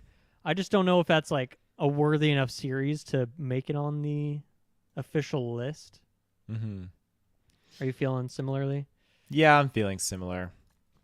This is a random like a shout out just because me and Ruben, we did a Rod or Not episode a long time ago, and one of these old games turned out to be developed by Bethesda Softworks. It was a Where's Waldo title. I'm just shouting it out because if there was ever an opportunity, this would be that chance of a Waldo being in a fighting IP game, but it doesn't need to happen. You know, it would be amazing if there was a stage where it's just like generic platforms, but then the background is like a Where's Waldo puzzle. And if you can find it, and then if you like can somehow select it, if you found it, if you found Waldo, I should say, you like get bonus damage for like 20 seconds or something. And then it like gives a new one. And so like as you're fighting, you can try and find Waldo to get bonuses. That's fun. I don't know if we can. Fuck it. I'm going to write it down in series. I'm going to write Where's Waldo. That's amazing. It's mostly for the meme, but yeah, I feel like Bethesda did some like they back in the day. Like I think they made a Terminator game. Like I'm talking Bethesda Studios, like the makers of Elder Scrolls and Fallout. Like they did some weird license stuff. I think they probably did a sports game or two back in the day. Like they did some weird stuff before they found their footing making Elder Scrolls and then branching out into other stuff. I guess we should mention this, Starfield. It's not out yet, obviously, and there's a lot of other games that have been announced that we haven't seen yet. Like maybe that's a DLC down the line, but I think for right now, just because we don't know enough about it, maybe we should leave Starfield off. Yeah, I just don't know like main character or anything like that. Like we don't have a name. We haven't seen any gameplay. It's hard to pick something, but I think that's a shoe in for DLC because Bethesda Game Studios is huge. I mean, we have Fallout, we have Elder Scrolls, so we have their two other major series already represented. Any other Bethesda stuff, or should we move on to Activision Blizzard? I think we can move on to Activision Blizzard. And there's a lot more here. We have a lot more to do. Let's start out with the big dog, Call of Duty. What do you do for Call of Duty? Because it's not, in theory, the most exciting moveset, but it's Call of Duty, so you have to do it. Do you pick a like what do you tell me as the bigger Call of Duty story guy and the one who's played all of them? What are you thinking for Call of Duty? It's a lock. I'll say that. I just don't know what character you pick. I think when in terms of like the character who is transcended across Call of Duties and fans alike would probably be Ghost. Ghost. I think so. Yeah, unless you pick someone else, because I also had like Soap and Price. I was thinking Soap, but that's just like Soap. That's me as like the guy who I don't think I've played a story since Modern Warfare 2. Like I think I maybe dabbled in the Black Ops one, but I never finished it. It's like I've been out of the story for so long. Well, that'd be more like I've only Mason come back with Warzone, which doesn't have like an iconic character, right? So I defer to you. If Ghost is the pick, then I think that's totally valid. I just want to Google him just so I could see a picture. Well, Mason is like this, like kind of like the spearhead for the Treyarch Black Ops ones. Ghost. Ghost is represent. Yeah. Okay. Like he's represented. You have like a costume. Exactly. Yeah. That was where my case is going to be made. Like he's got an actual Call of Duty game named after him. He's represented in Warzone. That being said, Price is represented in Warzone as well. Is Call of Duty Ghosts named after this guy specifically? I can't confirm, but just the association, I would say it's said probably that so strong. Freely that you sounded so confident. That's hilarious. No, this guy, yeah. I mean, Soap, I just think of some iconic lines from, that Modern Warfare mission, but I like this pick. Let's put him on the list. Plus, he's just a fucking badass, so. Oh, yeah. Works. Yeah. As far as maps go now with Call of Duty, I was thinking... I'm thinking Rust. I think Rust is just like a classic. I was thinking Verdansk, but like obviously it's like you just pick a spot from it, or maybe like each the time. whole map. Oh, you know what'd be cool if you start out in the plane and then you drop and there's no platforms for a bit and you're just like dropping. Oh, that would be cool. And then you like there's maybe like 3 or 4 locations. Like there's a farm area. There's kind of, I'm forgetting all the areas and the names now of the places I haven't played in so long, but just like some different areas. But I honestly think Rust is a better pick. Verdansk would be fun, but I think Rust. Rust. Let's lock in Rust. But yeah, Verdansk would be that's a cool concept. I'd like to see them try that out. Mm-hmm. Did I write anything else down for Call of Duty? That's what anything else? Like, is there any assist trophy iconic characters that we should be including? Like zombies in any way, or right? Zombie. Maybe we should let's put Soap as an assist trophy. You know, let's put Soap as an assist Soap. Yeah, assist trophy. Yeah, it'd be cool to see like. I don't know how far, like, as far as weapons would go, but, like, it'd be weird to see it because, again, they're different developers. You have, Treyarch having spearheaded the zombies and everything. But I'm just thinking, like, it'd be cool as, like, a finisher. If you're playing as Ghost and you just pull out the ray gun and just pop off with that. Or, like, the Wonder Waffle or something like that. Just, it'd be so cool visually to see that. That would be like, I could see that as like the final smash with like you whip out the thunder gun and just like destroy everyone. Yeah, that would be cool. Yeah. Now I want to incorporate those weird weapons. I think you could incorporate them in the moveset in some way. Mm-hmm. Like I feel like you can, like maybe with the taunt, but you can like switch weapons or something, or maybe you can like make your loadout. Like maybe that's a thing. It's kind of like that would be cool. Moves where you can pick between a series of weapons. You can have like your main weapon and your sidearm, and for the sidearm you could put the ray gun or something like that. Mm-hmm. That could be fun. Yeah, cool. Where do you want to move next for Activision Blizzard? We have a lot here. I put this character specifically because I have not played much World of Warcraft, not at all. Okay. But I figure I always took a prominent liking, and when I made one of my characters, it was a Death Knight, and I thought, the Lich King would just be such a cool character to play as. Just a very cool moveset in general, I feel like. So, okay. I'm going to pull up a picture here of this guy. So, okay. Arthas. Yeah, that autofilled. Is that his name? Arthas, yeah. I mean, technically, the Lich King is, from what I understand of WoW lore, and I hope I don't piss off a lot of WoW fans out there, the Lich King was, I think, Nazrul, I think was his original name, and then when he basically had to, like, step down from the throne from whatever reason, Arthas took that throne and became the new Lich King and was kind of possessed by Nazrul. So he's got like Frostmourne as his sword and Invincible as his steed. Cool. He's so cool. I love so much about him. Too? I would love to see the steed. So yeah, World of Warcraft, I was thinking about this. Obviously, World of Warcraft is fucking huge, and we had to put it on the list, but I've personally not played it, and I went on, like, because there's Heroes of the Storm exists, which is actually a great, like, framework for us to look at, because that's a crossover Activision Blizzard game that has all these characters, which, first of all, I would love to see Xbox characters join that roster now. I think that game's kind of maybe not the most popular, but if they're still adding characters, like, get Master Chief in there, please. That would be so cool to see him in a MOBA. But so I was like, okay, well, World of Warcraft has to be represented. So I actually reached out to my friend Tate. Tate appeared on the first episode Out of Mana, and we talked about a few games. And he, on the Out of Mana ranking, added World of Warcraft, which is one of his. Actually, I think it is just his favorite game of all time. And so I asked him. I said, I told him briefly what me and you are doing today, and I said, who would you add? Like, I won't know what to do. Who would you add to a Smash-like game? And he gave me 2 suggestions. One was Illidan, so I'm going to look up this one. Illidan would definitely be iconic.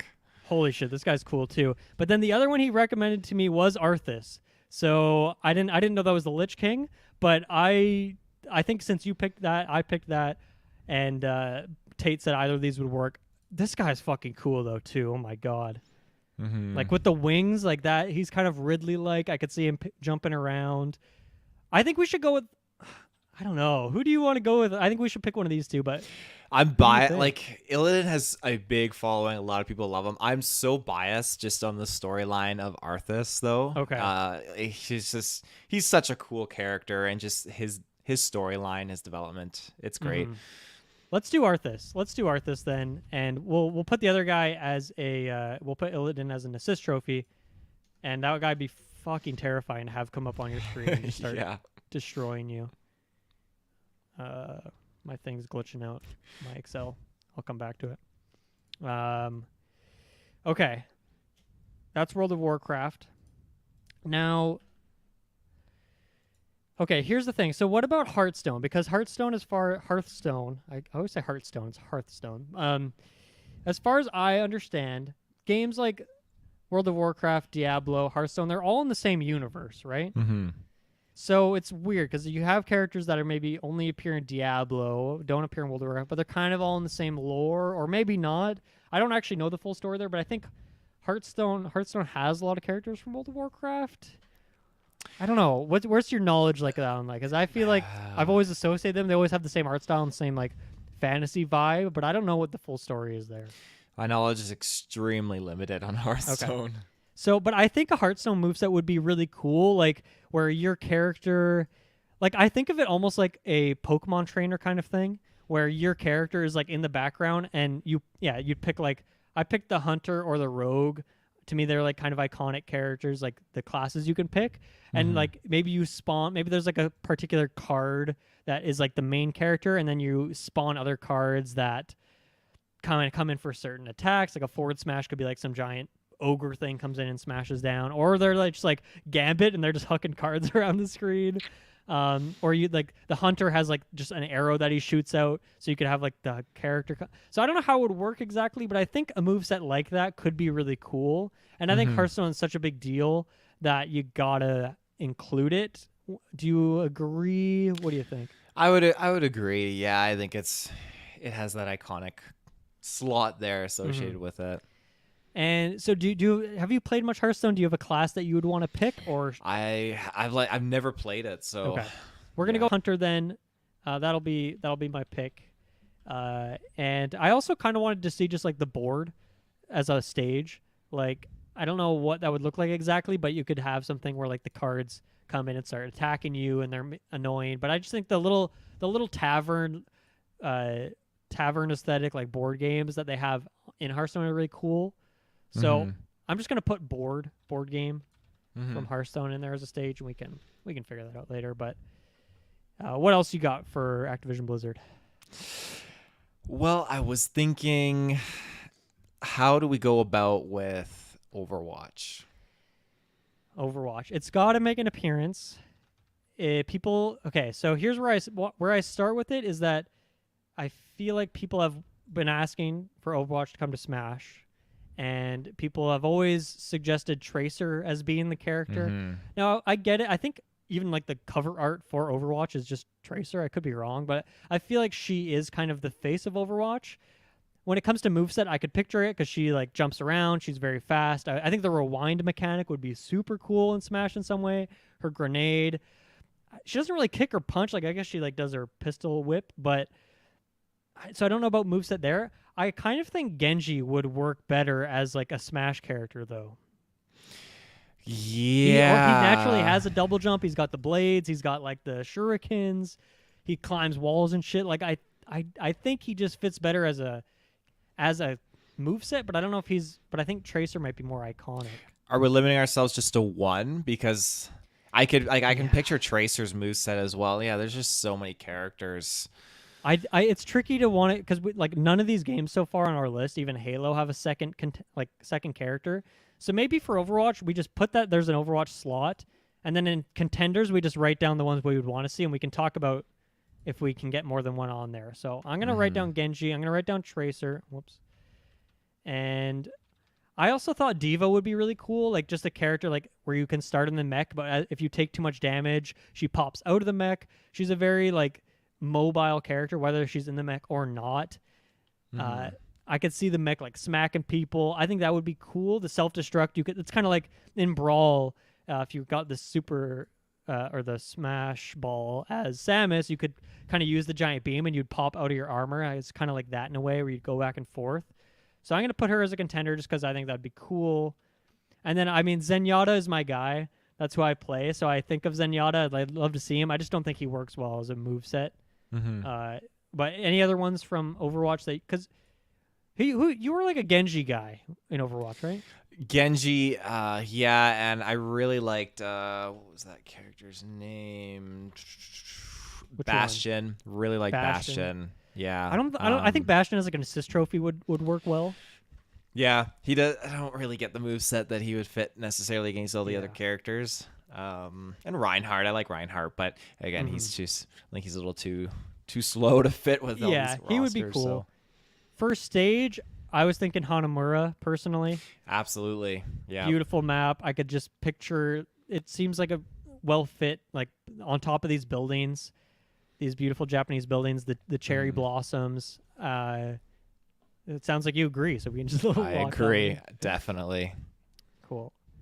Hanamura is the name of that. Okay, so we'll come back. We didn't pick a character. We'll come back to it just because, yeah, Overwatch really does have some great potential there.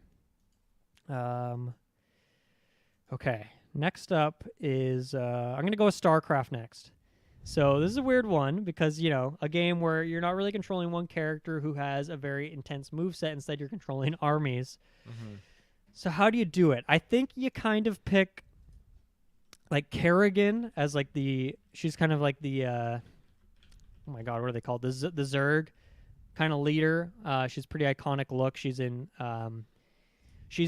Heroes of the Storm, and I could see her like spawning a Zergling or the Banelings as like attacks, or like the flying guys that I can't remember the name of. Sorry, but I could even just see like spreading creep as a mechanic.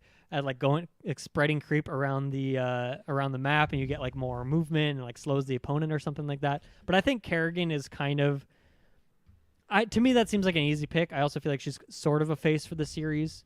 What do you think? I would agree. Yeah. Okay. Yeah. We'll put Kerrigan in there. I was also thinking like a Zealot, which is like one of the Protoss units. I don't know if you could do a full moveset, but they're just really cool.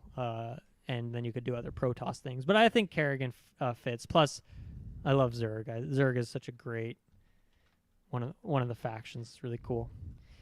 What next, Taylor? Oh, I have very limited experience with it, but Diablo. Yeah, Diablo's another like big one that you got to include. There's like. So I looked at the Heroes of the Storm roster and see like who they pick, and they had Tyrael, who was in I think maybe all the Diablo games. He's kind of like an angel dude. I was thinking just like the Demon Hunter class is like very movement heavy, has like a mix of close range, long range attacks. I played the Witch Doctor a lot in Diablo 3, and I love that moveset. Just so weird, just spawning weird poisons and like these weird gargantuan creatures and like dropping toxic frogs from the sky. Like it's weird. Deckard Cain's another iconic character, but I think to me Tyrael or the Demon Hunter kind of stand out as the characters I would pick. Mm-hmm. Okay, your insight is much more in depth than mine. People might be mad. I'm gonna go with the Demon Hunter. Tyrael as like a named character. You know what? Fuck it. Let's put Tyrael. I think it's a named character. I think he's been in multiple of the games. He's iconic. Let's pull him up on screen just so you can know what we're talking about here. But I mean, look at this guy. Like he is pretty cool. Flying around. That's amazing. Giant sword. Yeah, I think it just fits. So let's go Tyrael. Okay. Next, where are we going next? Let's go with. I think that's like the Blizzard ones. I think we've talked about the Blizzard-y stuff, right? Mm-hmm. Yeah, I think that covers it. Yeah, more Activision-y ones. Okay, there's a couple oddballs from Activision. What do you think about Tony Hawk? I was just thinking that. I was looking at him like, yeah, that would be so much fun. Just like moving around on a skateboard, like even using the skateboard as a weapon. I think it's a lock. That's just the combos, the movement. Great. Oh yeah. It's weird because it's like a real life person, but dude, you gotta do it, and it's got to be Tony himself, like obviously. Yeah, absolutely. And then I was thinking, my favorite Tony Hawk game is Underground. And I love that first level, New Jersey. Super cool. It's very familiar. And I think it would actually work really well as a level. Or just, I think Hangar, like the airplane hangar from, I think maybe the first Tony Hawk game, and it's appeared in like, it's been remastered like 100 times throughout the games. Mm-hmm. To me, those are like the iconic locations. Do you have a location that stands out to you? No, I didn't. I don't. Okay. Let's go with New Jersey then. We are gonna aim for 12 stages. We now have like a bunch more than that. That's fine. These are kind of just fun to think about. Okay, where are we going next? I don't know how we would do it, but I want to see someone from Guitar Hero thrown in there. I just think it's so fitting. That was on my list too. I don't. Once again, I didn't have a character's name. I just wrote Guitar Hero in my notes. Okay. Let's pick a character. I'm gonna go to Guitar Hero. Guitar Hero 3 to me has I mean, that was the one I played a lot of, and it has some iconic characters. It has Slash, but I don't want to do Slash. I want to do like, what is the girl's name? Midori. She's like the purple and green girl. It was very like, she's kind of like Japanese. Right. She had some funny costumes. I like Midori, but do you have any other characters that you would want to see? There's Judy Nails, apparently. Judy Nails. Names are so funny. Johnny Napalm. Here, I'll put these up on the screen. Yeah, I'm trying to pull them up. You got you got them. Okay. Judy Nails. This is Judy Nails here. Judy Nails. I was thinking of wait, who's Izzy Sparks? Oh yeah, this guy is very like Aerosmithy. Right. There was one very the Grim Reaper. That could be fun. Actually, I would always rock the Grim Reaper when I'd be playing. Yes, this is what I was thinking of. Dude, I think we should do Grim Reaper. That is fun. Mm-hmm. There's other like actual people, actual guitarists. Sting. Just for the joke of it too, like, oh yeah, they threw in like the Grim Reaper as a character. Oh, from what game? Guitar Hero. What? And yeah, obviously he has the guitar. He's shredding, sending out notes. Obviously, right? Like you would send out like the green, yellow. Like you'd send out notes in a way as like a ranged attack in a way. Absolutely. I think it would just. And work there would be well. like. Sorry, go ahead. Go ahead. No, go ahead. Okay, I was gonna say like I think you would have some sort of timing mechanic to it, right? Where you have like. If you get maybe like certain combos are very timing based, and if you hit these certain moves in a way, you get like bonus points. You can like in Rock Band, you get like the groove, or you do that in Guitar Hero as well. You get the combo up, so that'd be cool. You get the combo number up if you hit notes in like a certain cadence. That would be super cool. I'd love to see that. And I love Grim Reaper. That's fucking hilarious.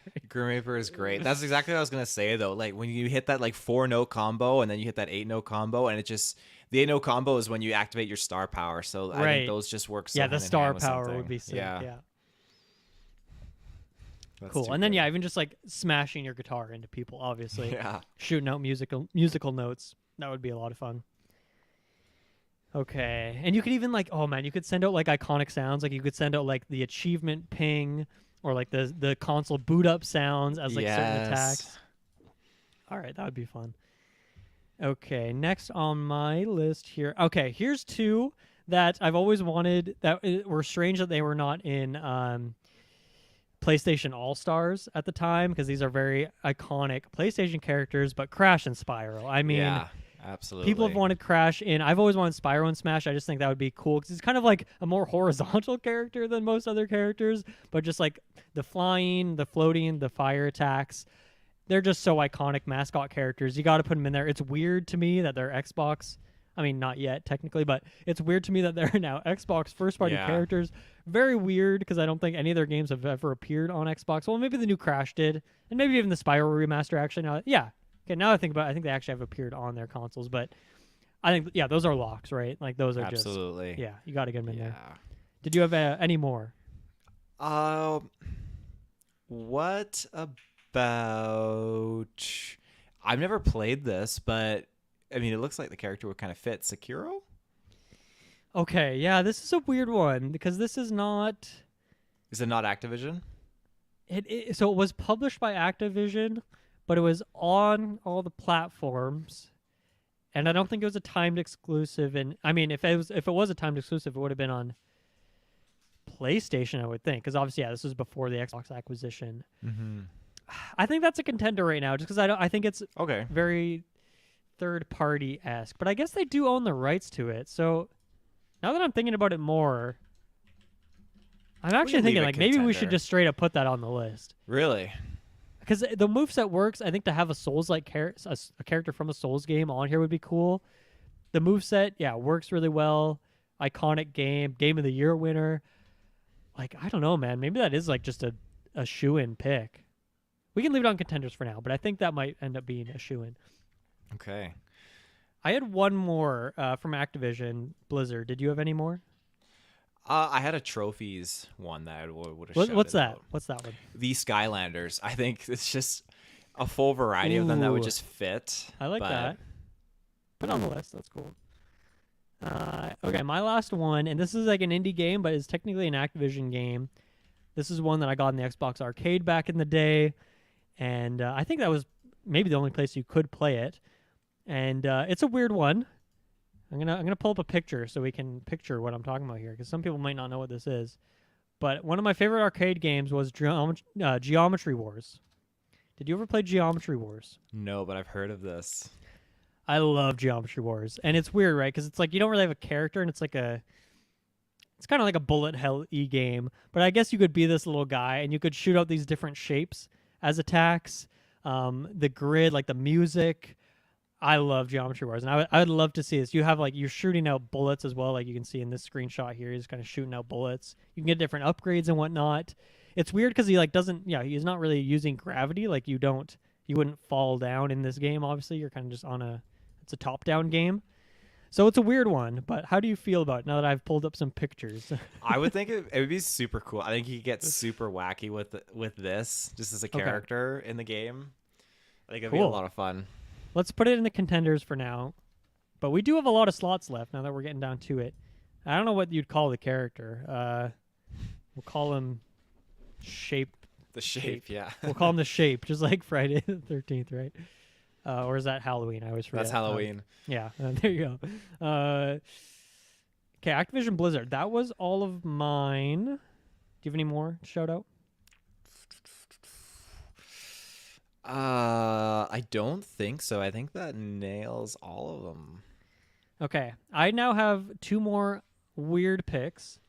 Two more weird picks that didn't really fit into the other categories. Oh, I have the thing up on screen now. This is the first time I've actually shown this. But we'll come back to that in a second. Okay, Taylor, two characters that I would love to see. So Smash has always had some weird characters. There's Rob, who is an action figure turned into a character. There's Game & Watch. There is Ice Climbers, who never attacked, I don't think, in their games, and then here they have a full move set. They have Piranha Plant in there. What do you think about the Xbox Series X as a character? That's a bold pick.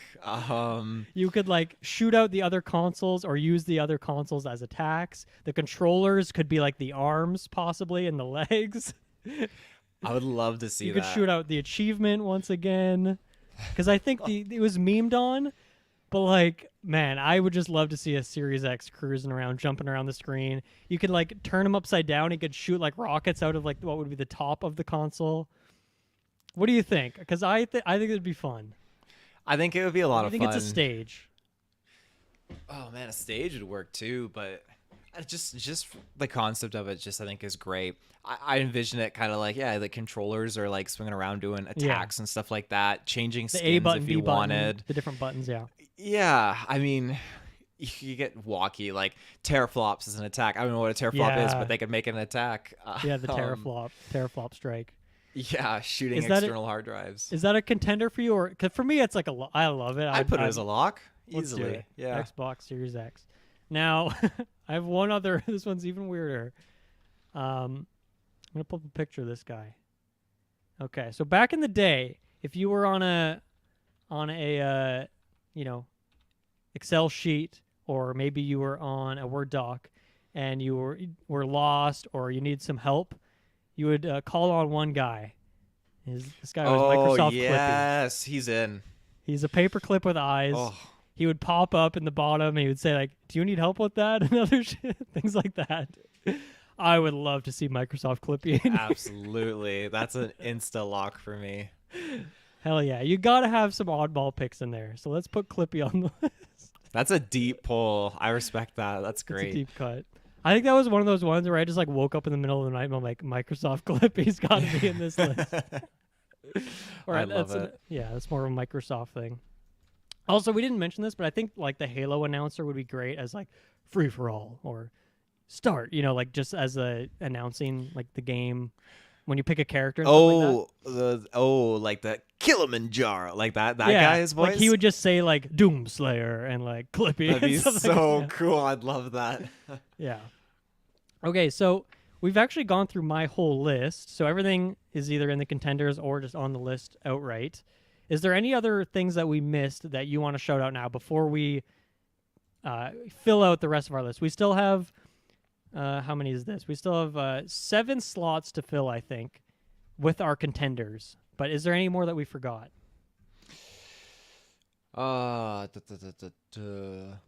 Just looking through anything I might have missed. This is one, actually. What about, like, the characters from Grounded? Like, the main cast? Oh, man, I totally forgot about Grounded. Yeah, I guess I felt weird about it because it's, like, still kind of early access E. It is an Obsidian pick, which I guess we don't actually have an Obsidian game on here. I think it would be really fun, actually. They have some weird, funny attacks. You could even, like, attack with a giant piece of grass. You know, you could get the spider in there or something. The dewdrops. Like, I think that would be a fun moveset. Maybe we put that on contenders, but I think we'll just put kids from Grounded. Kids, yeah. And I think a level. I mean, you got to do like backyard, right? Like that would be really fun. Backyard, yeah. The game has come a long ways. My cousin is an advocate player of it. They just added like a sandbox edition with that's like cool. Sand and everything, sand castles. It's great. I still see it as it's because I think when you look at it on the Game Pass, it still like pops up as like early access or like in I forget what they call it, game preview, right? Game preview, yeah. When that game officially comes out, which hopefully is like soon here, it's like a fully fledged game from start to finish, and then they can still add more stuff to it.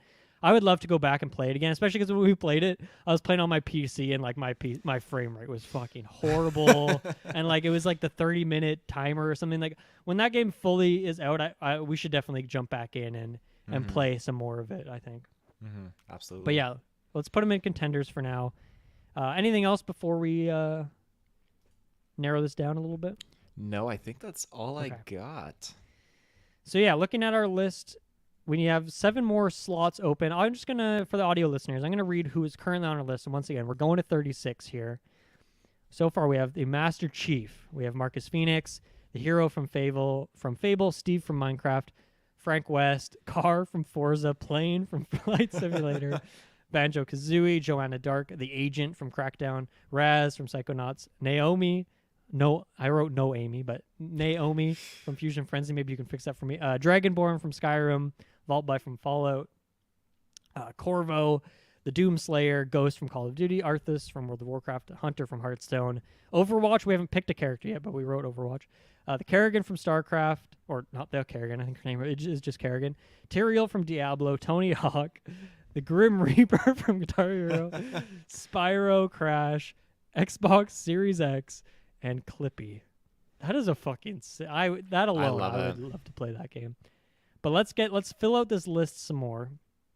I guess now is when we should, looking at this now, I honestly feel like maybe we should add another Halo rep. Like I feel like Halo deserves it.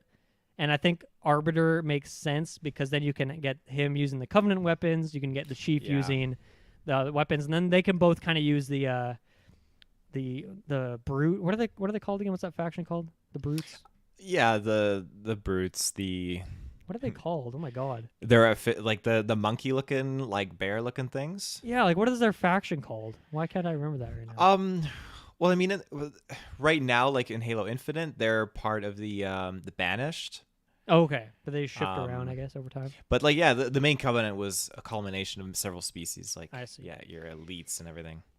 Okay, are you thinking, looking at this list now, that like Arbiter is like a kind of a lock on there as well, or do you want to get some other series that haven't been represented yet?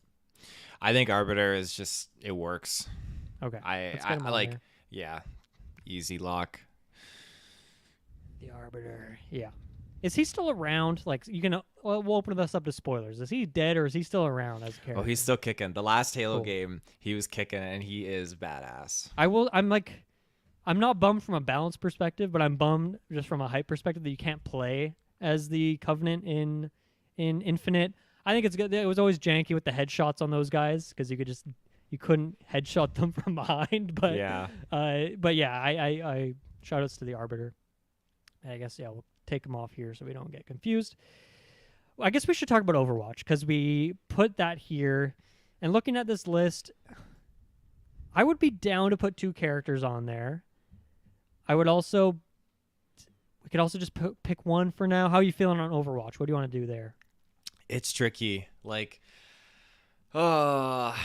Tracer is that iconic one that's on the cover, but I mean, you do make a good point with Genji. Yeah. I mean, for this sake, I almost feel like I would run with just Tracer. I'm picturing like the move set and just like the double jump would just work like like real quick. Yeah. I'm trying to think. There is a character in Smash who's was it Greninja? I feel like Greninja's like triple or double jump just reminds me of kind of like what Tracer would kind of be like, just like really quick. Right. Oh yeah. And then kind of like Pikachu's recovery is kind of like that too. Yeah, exactly. Yeah. No, that's a good point. Yeah, I think you got to put Tracer, and then I mean you could put other ones. Okay, let's look at the series that haven't been represented yet. How are you feeling about the Viva Pinata and Xbox avatars now? Because I think an avatar like now we have the Series X, and we have Clippy as kind of more weird Xboxy ones, but I could still see the avatars making it. I mean, it's weird though because they're also gone now, right? Like they're not on. Nope, they're still there. What? I've never seen my avatar on the Series X. Okay. When you go to like compare achievements, stuff like that, your avatars are all represented there. You can still buy customizations for them. They did a pretty big overhaul to the whole avatar thing. I should check that out then. I think we should lock them. Are they a lock on the list for you? I would lock them. Yeah. Okay. Let's put them I think on there's there. just the move sets, everything, the customization. You do the costumes. The door. Yeah, the costumes. And I really want to lock the pirate from Sea of Thieves. I just think it's a really big series, and I think the moveset could be really fun. Yeah, I agree. Okay, let's get him in there. And who else are you looking at this contenders list and thinking it is a travesty or not? Maybe we'll put Sergeant Johnson in the assist trophies officially. Yeah, we got two Halo reps. That's good. Yeah, absolutely. We'll move him over. What are you thinking? Oh, I will point out that we don't have anyone from Obsidian. And so maybe an Obsidian character, whether that's Grounded or Outer Worlds, one of the two, I think. I don't think we want both, but maybe one of the two. How do you feel between the two? Because you have much more of a vivid memory with Pavardi, and you have as much experience as one can get as the kids. Yeah, I think the kids would be fun, man. I know it's like a smaller one, but I also think it adds something, because there's a lot of just like people on this list, just like people, humanoids walking around, and obviously the kids are that too, but they're a little bit funnier, they're a little more colorful, they have like weird gadgets and stuff.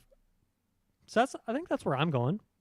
Okay. Or we could also just say that we have the backyard, and then instead we have the backyard as the stage, and then we could put Parvati as the character. Yeah, I'd be down. Let's do that. I think as long as Ground is represented in some form, the backyard is that'd be a fantastic map to play on. Yeah. Cool. I'm happy with that.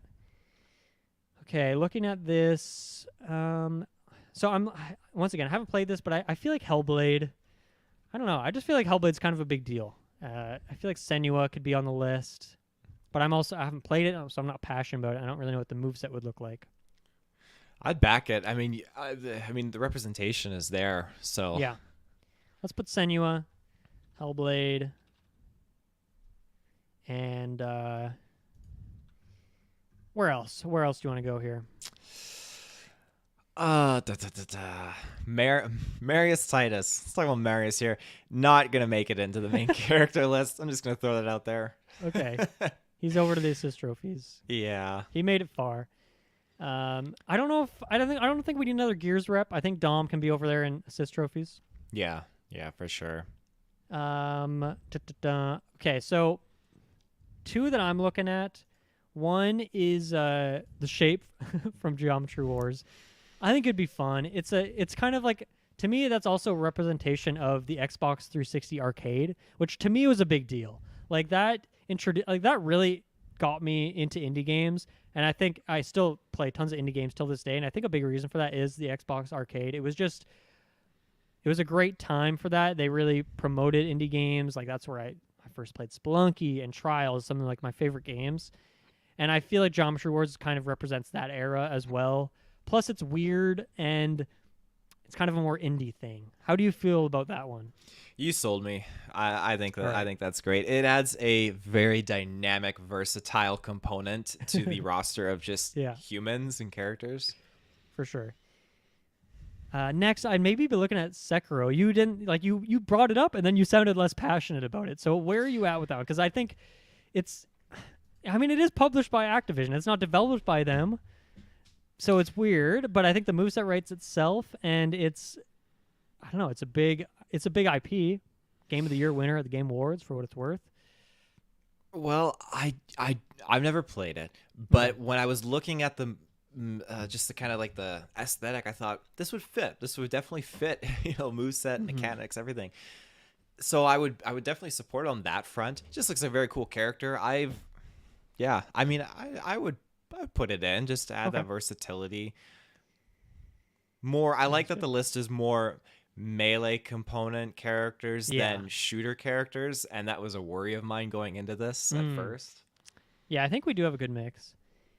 Let's say that Overwatch. Let's put these other characters. Let's put Genji and Diva as assist trophies because you got to put them in there. Whoops, I overwrote. Dom.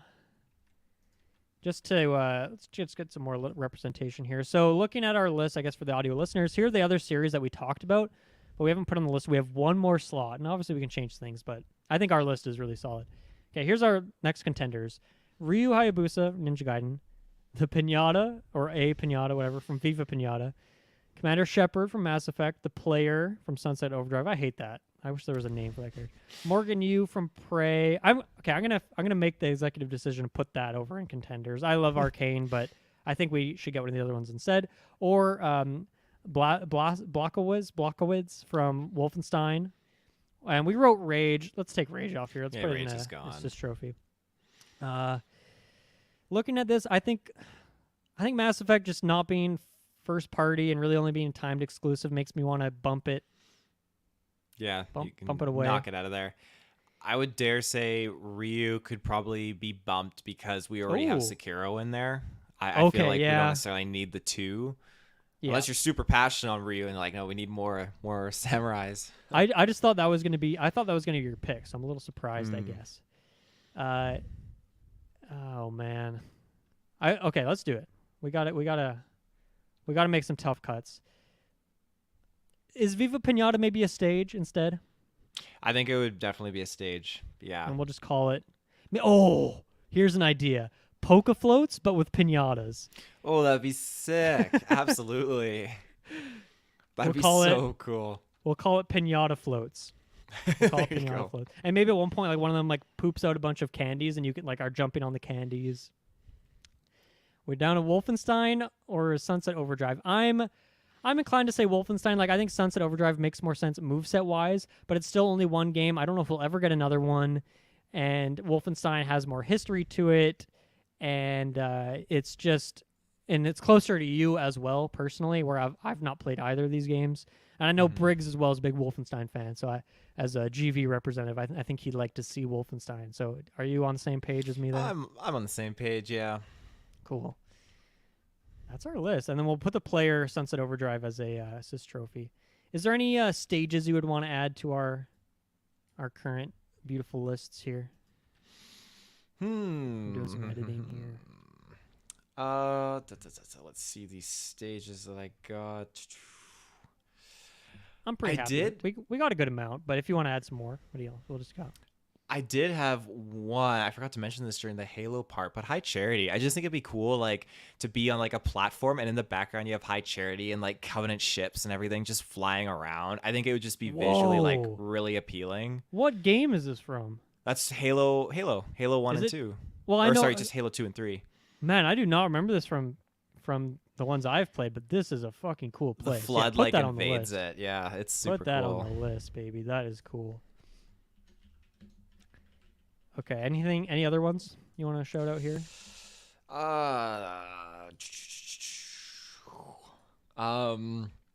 Just some basic ones like I don't know, not like a runway, but like on a giant plane in Flight Simulator or something. I don't know. Just a big 737 Boeing plane.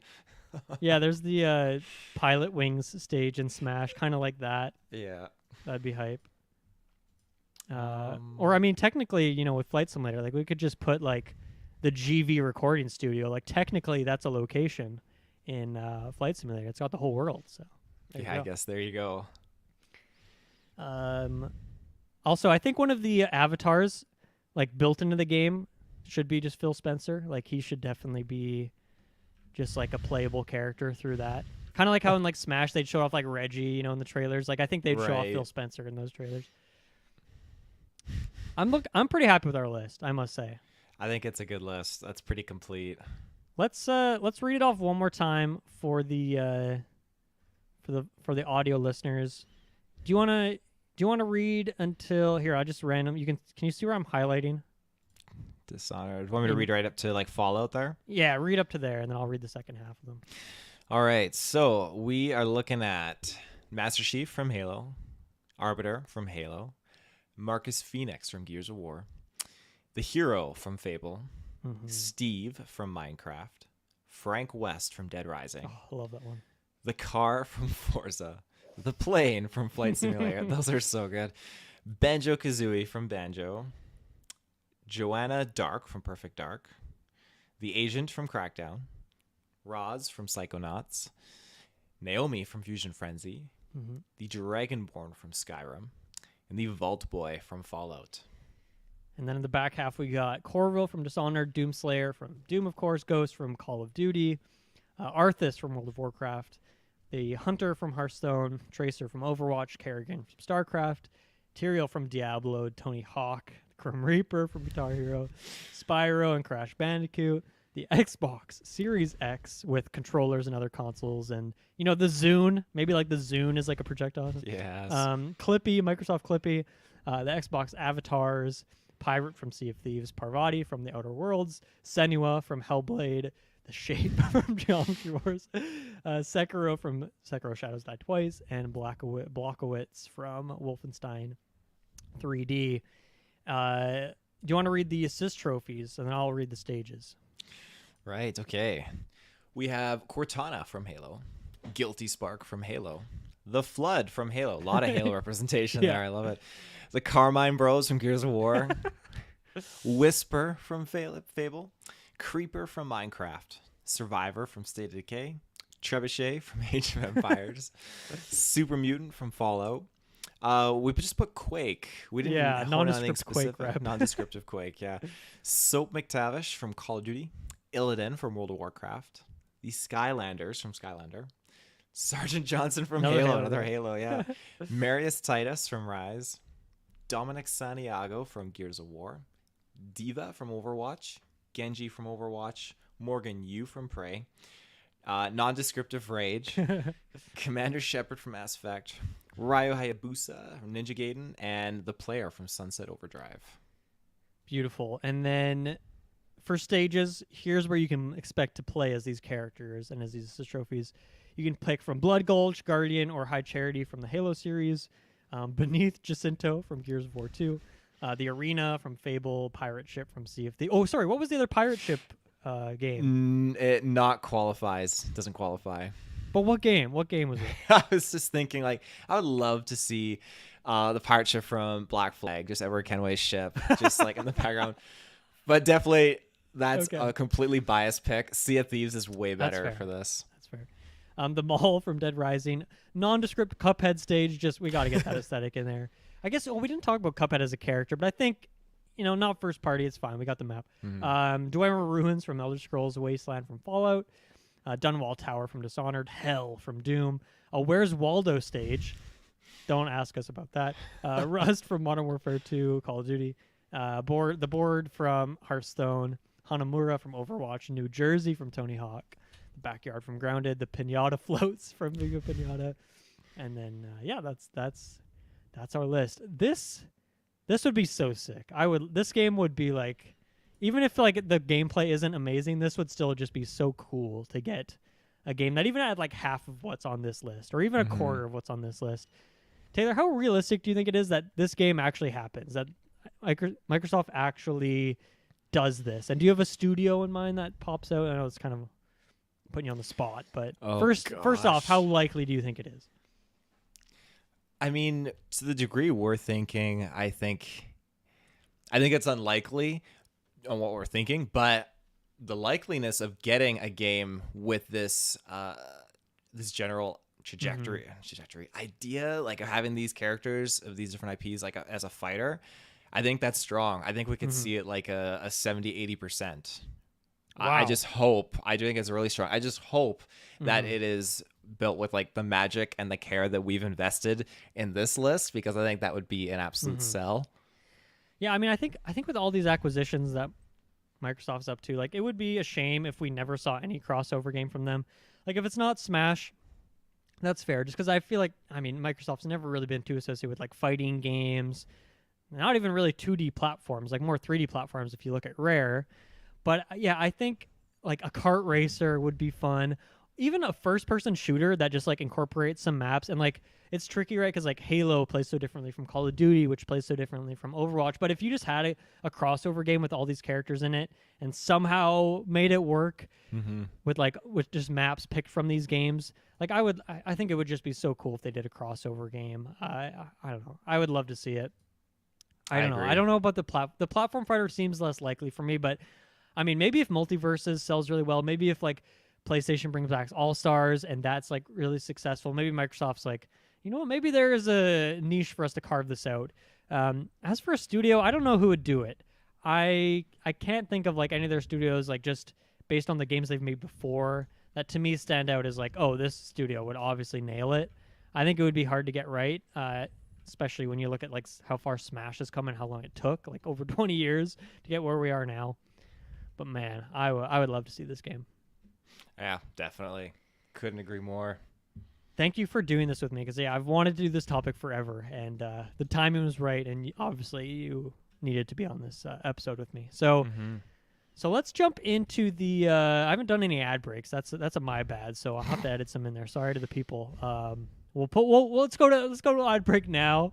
I'll have to edit in some previous ones. Sorry to the abruptness of those previous ones, because I forgot about that. But let's jump to a quick ad break. We'll come back and do the ranking. Sounds good.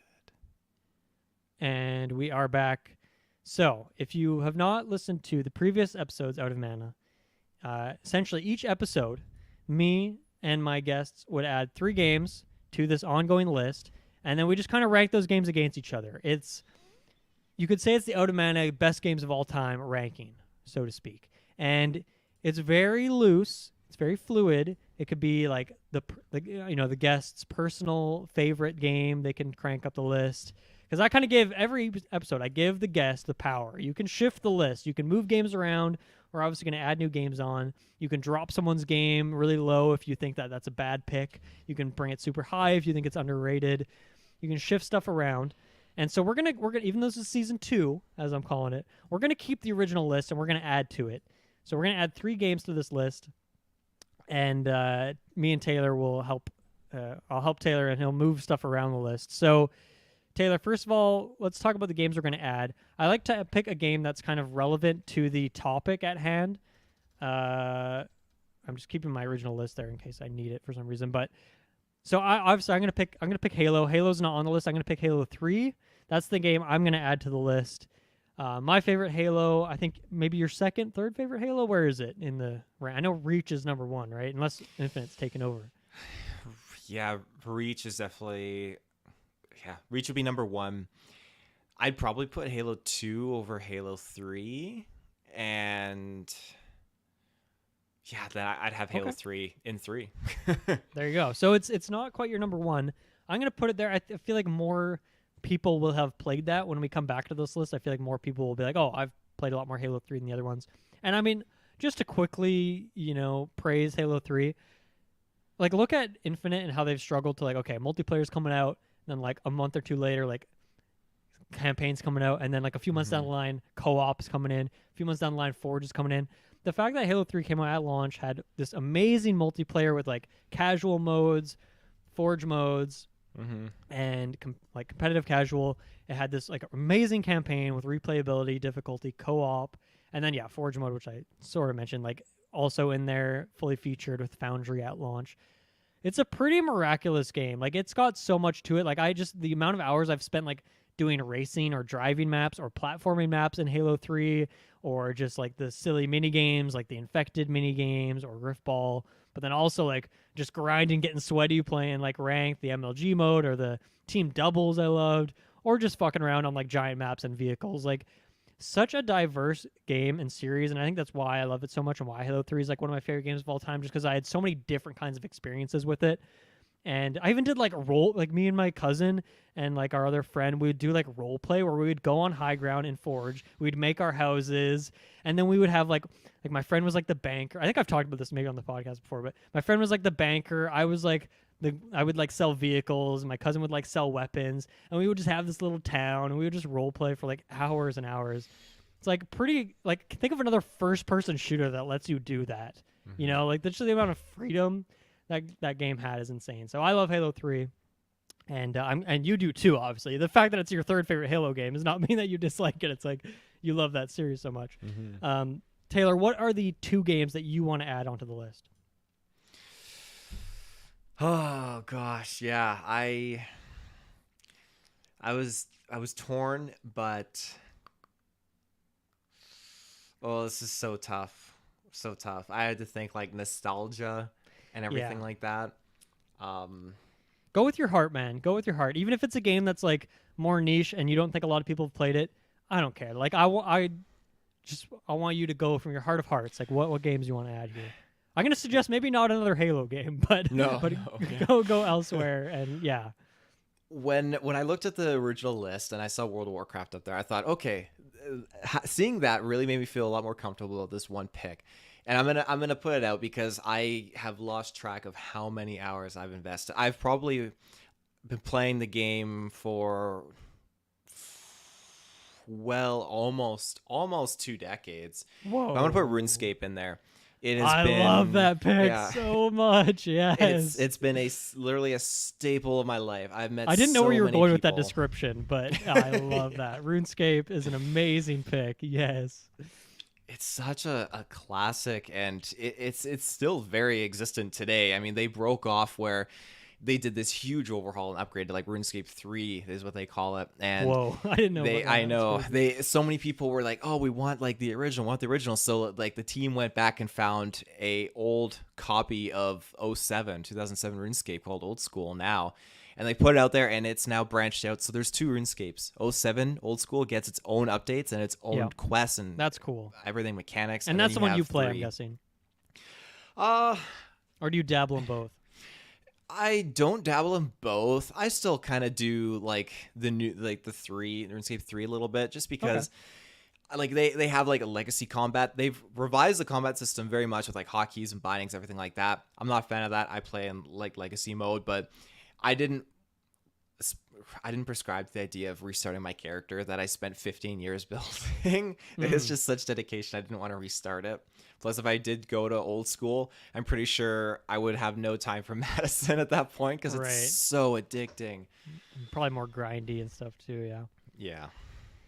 RuneScape's a great pick. You have one more. I have 2 that I'm predicting that you're going to go with, but I don't want to say them yet. But what are you going to go with as your second pick here? Oh God, yeah, this is excruciatingly Actually, tough. There's 3 I think there's 3 paths you could go down here, but maybe you go down hidden doorway number 4. I don't know. This is excruciatingly tough because I have one that's very dear to my heart, but I have another one that is exceptionally nostalgic, and oh man. I think I'm gonna go. Oh shit. Do you want to say both of them and then maybe like say both of them and then we just so I can hear what they both are and then you can talk it through, or do you have one that you're like, okay, I'm gonna go with that one now? Maybe I'll say both of them. Yeah. Okay. First one is Assassin's Creed 2. Right. It is just peak like Taylor. Sure. The other one that I'm kind of Taylor. I love that. It's like that was the best point in my life. The other one I'm really leaning to over that, just for the nostalgic reason, is Super Mario Sunshine. I remember Oh, okay. I wasn't expecting that. I didn't have a GameCube at the time. I was with my cousin and my aunt. We went to the grocery store, like particularly like Thrifty Foods. This grocery store had like a Ooh, ball okay. pit, like a section for kids to hang out while the parents grocery shopped. They had a whole row of GameCubes, and one of them was Mario Sunshine. And me and my cousin fell in love with this, as I wasn't well versed in games really at this point. I had a Game Boy Color, but this is what was like the definitive moment for Taylor to be like, GameCube needs to happen, and the rest is history. I love it. I thought you were gonna. So Assassin's Creed, obviously. I thought like that was one of your contenders.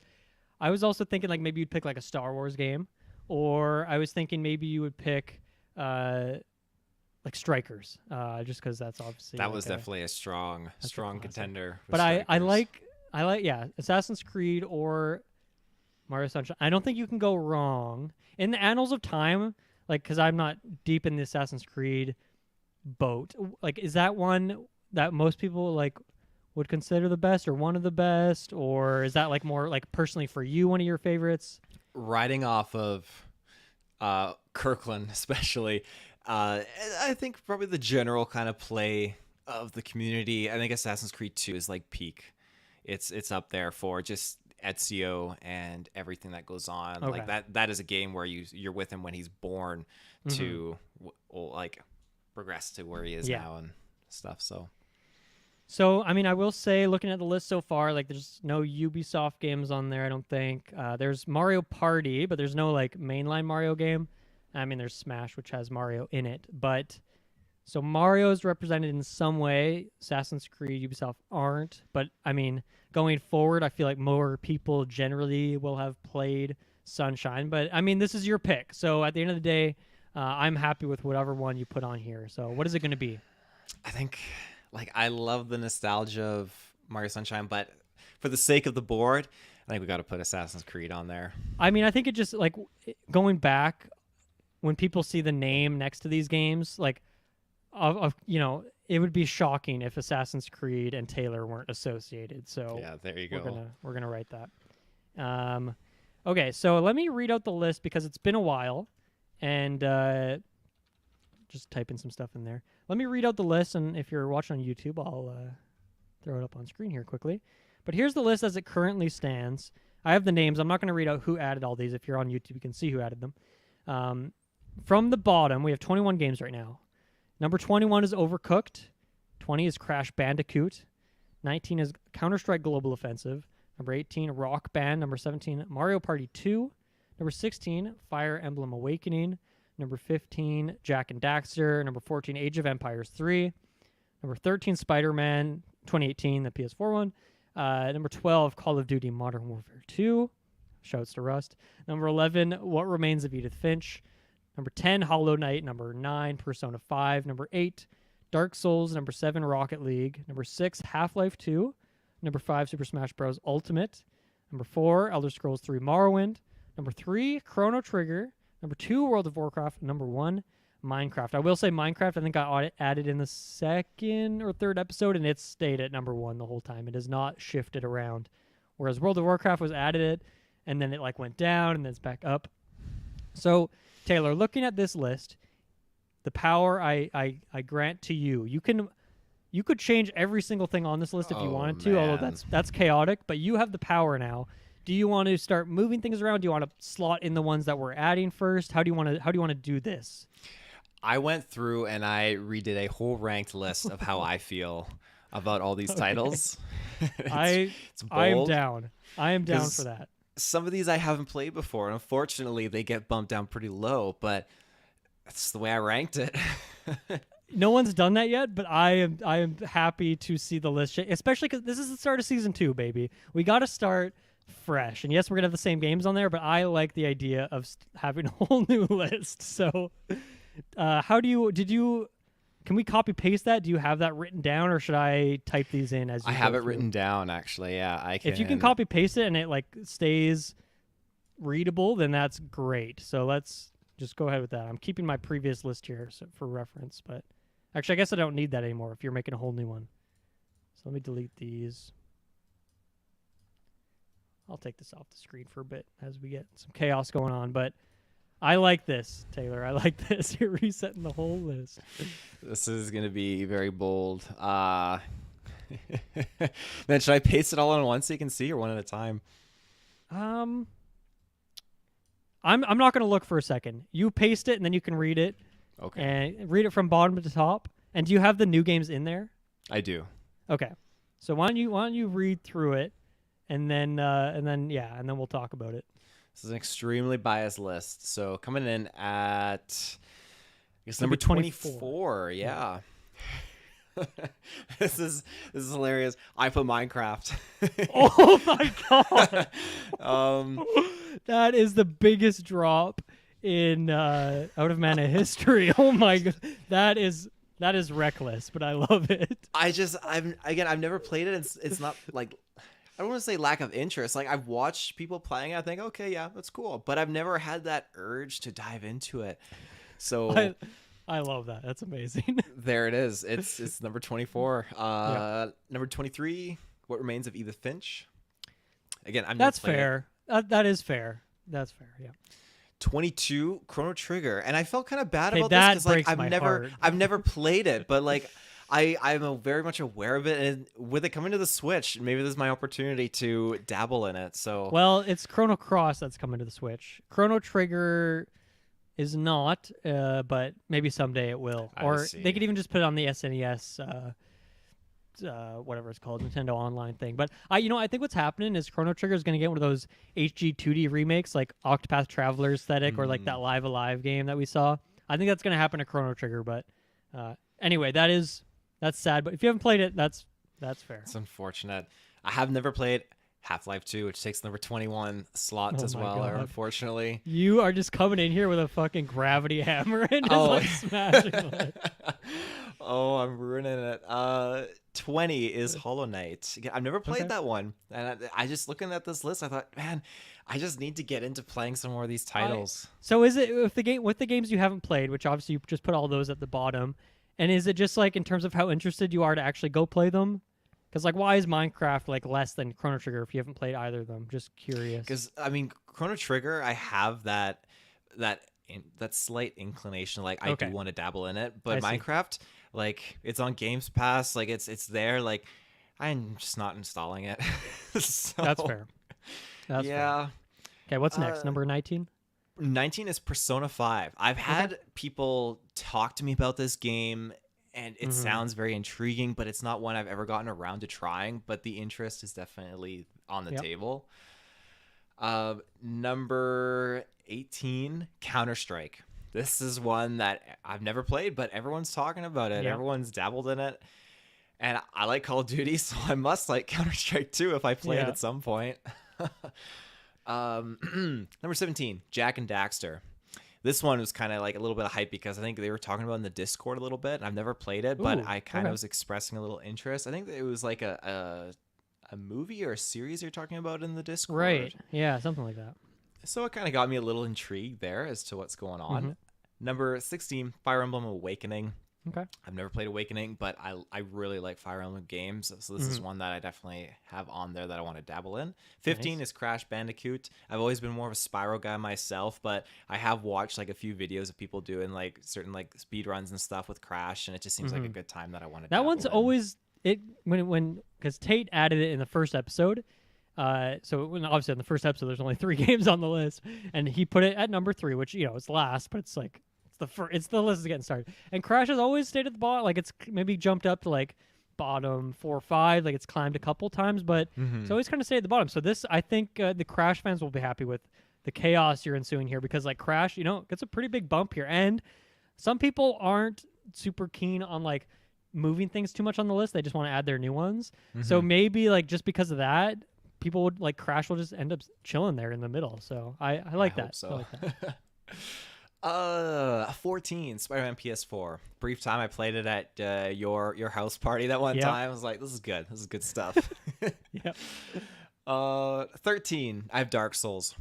I really enjoyed playing the original one. That is my only experience with it. And fun fact, Ruben, the first and the only time I really was exposed to it was when Ruben introduced me to it. He was doing a YouTube video. He used to focus on doing Dark Souls specific YouTube videos and stuff and everything like that. And that's cool. for this one, he wanted me to play the first mission of Dark Souls with hot dogs. So I was not allowed to actually physically touch the controller. I had to navigate and move using the actual hot dogs. I went through a whole package. The controller was obliterated, and I managed to get... I would not let you do that with my controller. No. We used an old controller. That's how you get controller drift, right? Yeah, exactly. Just chunks of sausage in there and everything. Yeah. I managed to make it all the way to the boss, which is like that you fall through and there's like that big like creature dragon. Oh yeah, what's his name? The something demon. Yeah, I forget his name. Yeah. So the abyss demon. Crazy time. Isn't it crazy that we've had Dark Souls in the GeekVerse Gauntlet? I was just thinking about it as a speed run, which is very cool. It's a very cool. We got to do more of the speed runs. That was it's logistically difficult, but that was fun. Anyway, where are we at now? I have number 12, Morrowind. I have not played an excessive amount, but I own it on the original Xbox, and what I've played, it's very enjoyable. It's fun. It's cool to enjoy this different aesthetic that's not Oblivion and Skyrim. So, okay. Number 10, Age of Empires 3. I've actually put a lot of time into this, and it's a good time. I love just loading troops. I love playing on maps that specifically had naval combat as an option. Right. I just love the dynamic. Cool. So. Nice. Rock Band takes number 9. Whoa, that's a big jump for Rock Band. It's kind of chilled in that lower aspect, but yeah, it's fucking Rock Band, man. Who doesn't love Rock Band? It's so good. I would go to my buddy's house, and we would just be, guitar, bass, and our other friend on the drums. Like, oh, it was such a good time. Like, I remember our parents would come downstairs when they were picking us up, because we were kids, and they just watched us all jamming out on Rock Band. So good. Number 8, Overcooked. I thoroughly enjoy Overcooked. I went crazy, and I think I 100%ed all the achievements on that first Overcooked game. Nice. It's just such a good time. So that's another big jump for Overcooked. Another one that's sat at the bottom. Mario Party 2, I'm putting at number 7. And I think Mario Party Superstars has a lot of kind of like weight on this decision as well, because I played last night with some friends, and oh my god, I played as Birdo. It was a fun game. Yeah. It's great. It's just the mini games, everything in that, and like my experience with Mario Party 2 grew exponentially when I was playing it with you guys, because Travis is always his go-to. So easily number 7. Number 6. I will say Mario Party 2 is a funny one because Travis was on the second episode of Out of Mana, and it was a new edition, and he put it at number 1 on the list. And then when Dante came on like episode 4 or 5, he was like, "What the fuck is this game doing up so high?" he just dropped it right to the bottom. So I love that you coming back and you just kind of supporting it, climbing it back up towards the top. Give it a little boost, yeah, for sure. Number 6, I got Super Smash Bros. Ultimate. Nice. I remember when we were standing out in line, I think, getting that, like, just a great game. We did a review for that one. Go check that out. I think that's like that one. It was at number 5 before, so you only dropped it 1 slot. So that's like the least chaotic thing you've done today. Yeah, so, we're evening out here a little bit. Number 5, I got Rocket League. I'm bumping up because it was number 7, I think, before. I think it's gone back and forth. It keeps going up and down. Yeah, it's such a great time. We got Travis into it now, so it's great to play. We're doing the charity streams, everything like that, and there's off hours. We'll spend like 2 hours just playing Rocket League just as the filler time. It's just such a good session. Number I have we're on 4, right? 4, yes. I have. So all the games that we've added today are going to be in the top 4. Yeah, I'd put Halo. Halo there. 3. Halo 3, number 4, yeah. It's just, I mean, what else is there to say? It's just nostalgia. It's just great. Yeah. It's a good time. Number 3, I have Modern Warfare 2. All right. I think this is, again, nostalgia out the wazoo. Playing Michael Myers sessions, after school. It's too good. Too good. Number 2 is Assassin's Creed 2. It fits It has to be there. Yep. That's easy. And number 1 is RuneScape. Just again, complete bias. I've never played a video game so much in my life than I have with that. It's rightfully deserves that. I've made crazy friendships and just had crazy experiences, and it's just there you go. I love that you just redid the whole list. Like that's yeah. amazing. That's a level of dedication that I can respect. Yeah, like I said, there was a lot of good changes in there, a lot of surprising changes, and it's good. It's good to shake up the list for season 2, and I'm excited for when someone comes back on the show who was on it before, like Cody, for example, who added Minecraft, and he put it at number 1, and then it just was unchanged ever since then. And so when he comes back on, he's gonna be like, "What happened? What happened to Minecraft?" He'll bump it back up to number 1. But oh man, I love this. I think RuneScape at number 1 is pretty iconic. As just like, if this is the greatest games of all time, RuneScape being number 1, I really like the thought of that. So it's a beautiful list. Yes, thank you for that. Wow, I'm gonna have to deliberate on that one. That's affecting me a lot. I'm excited to see the next guest you have. Dive into that episode and just hear what they do and the change up from this list. Yeah, it's gonna be like that GIF from Community where Donald Glover walks in the room and everything's on fire, and he has like the pizzas, and he's like, "What the fuck?" Oh, I love it. Oh, okay, Taylor. This was a lot of fun. I'm so glad to have finally had you out of mana here, season 2. I'm glad the show is back. Did I mention it at the top? I don't know how often I'll be doing these episodes. I think I'm going to try and aim for once a month, but I think it's kind of just like on demand, like when it comes up, because at least for right now in February, man, there's so many reviews going on, so many games, and March is looking the same. Like every week there's a new game that we're going to be reviewing, so there's just not a lot of room for extra topics on SideQuest. Like, it's just going to be all reviews and news. So I feel like Out of Mana will be much needed in the next few months here. But yeah, this has been a lot of fun. Glad we finally got to do this. And anything you want to shout out as we close out here in this 2.5 hour long episode? No, just thank you for letting me guest on this episode. This is a good time, good topic, a lot of good discussions and everything. I'm excited to re-listen to it, to be honest. Yeah. Cool. Yes. Everyone go back, check out the first 7 episodes. Those are a lot of fun.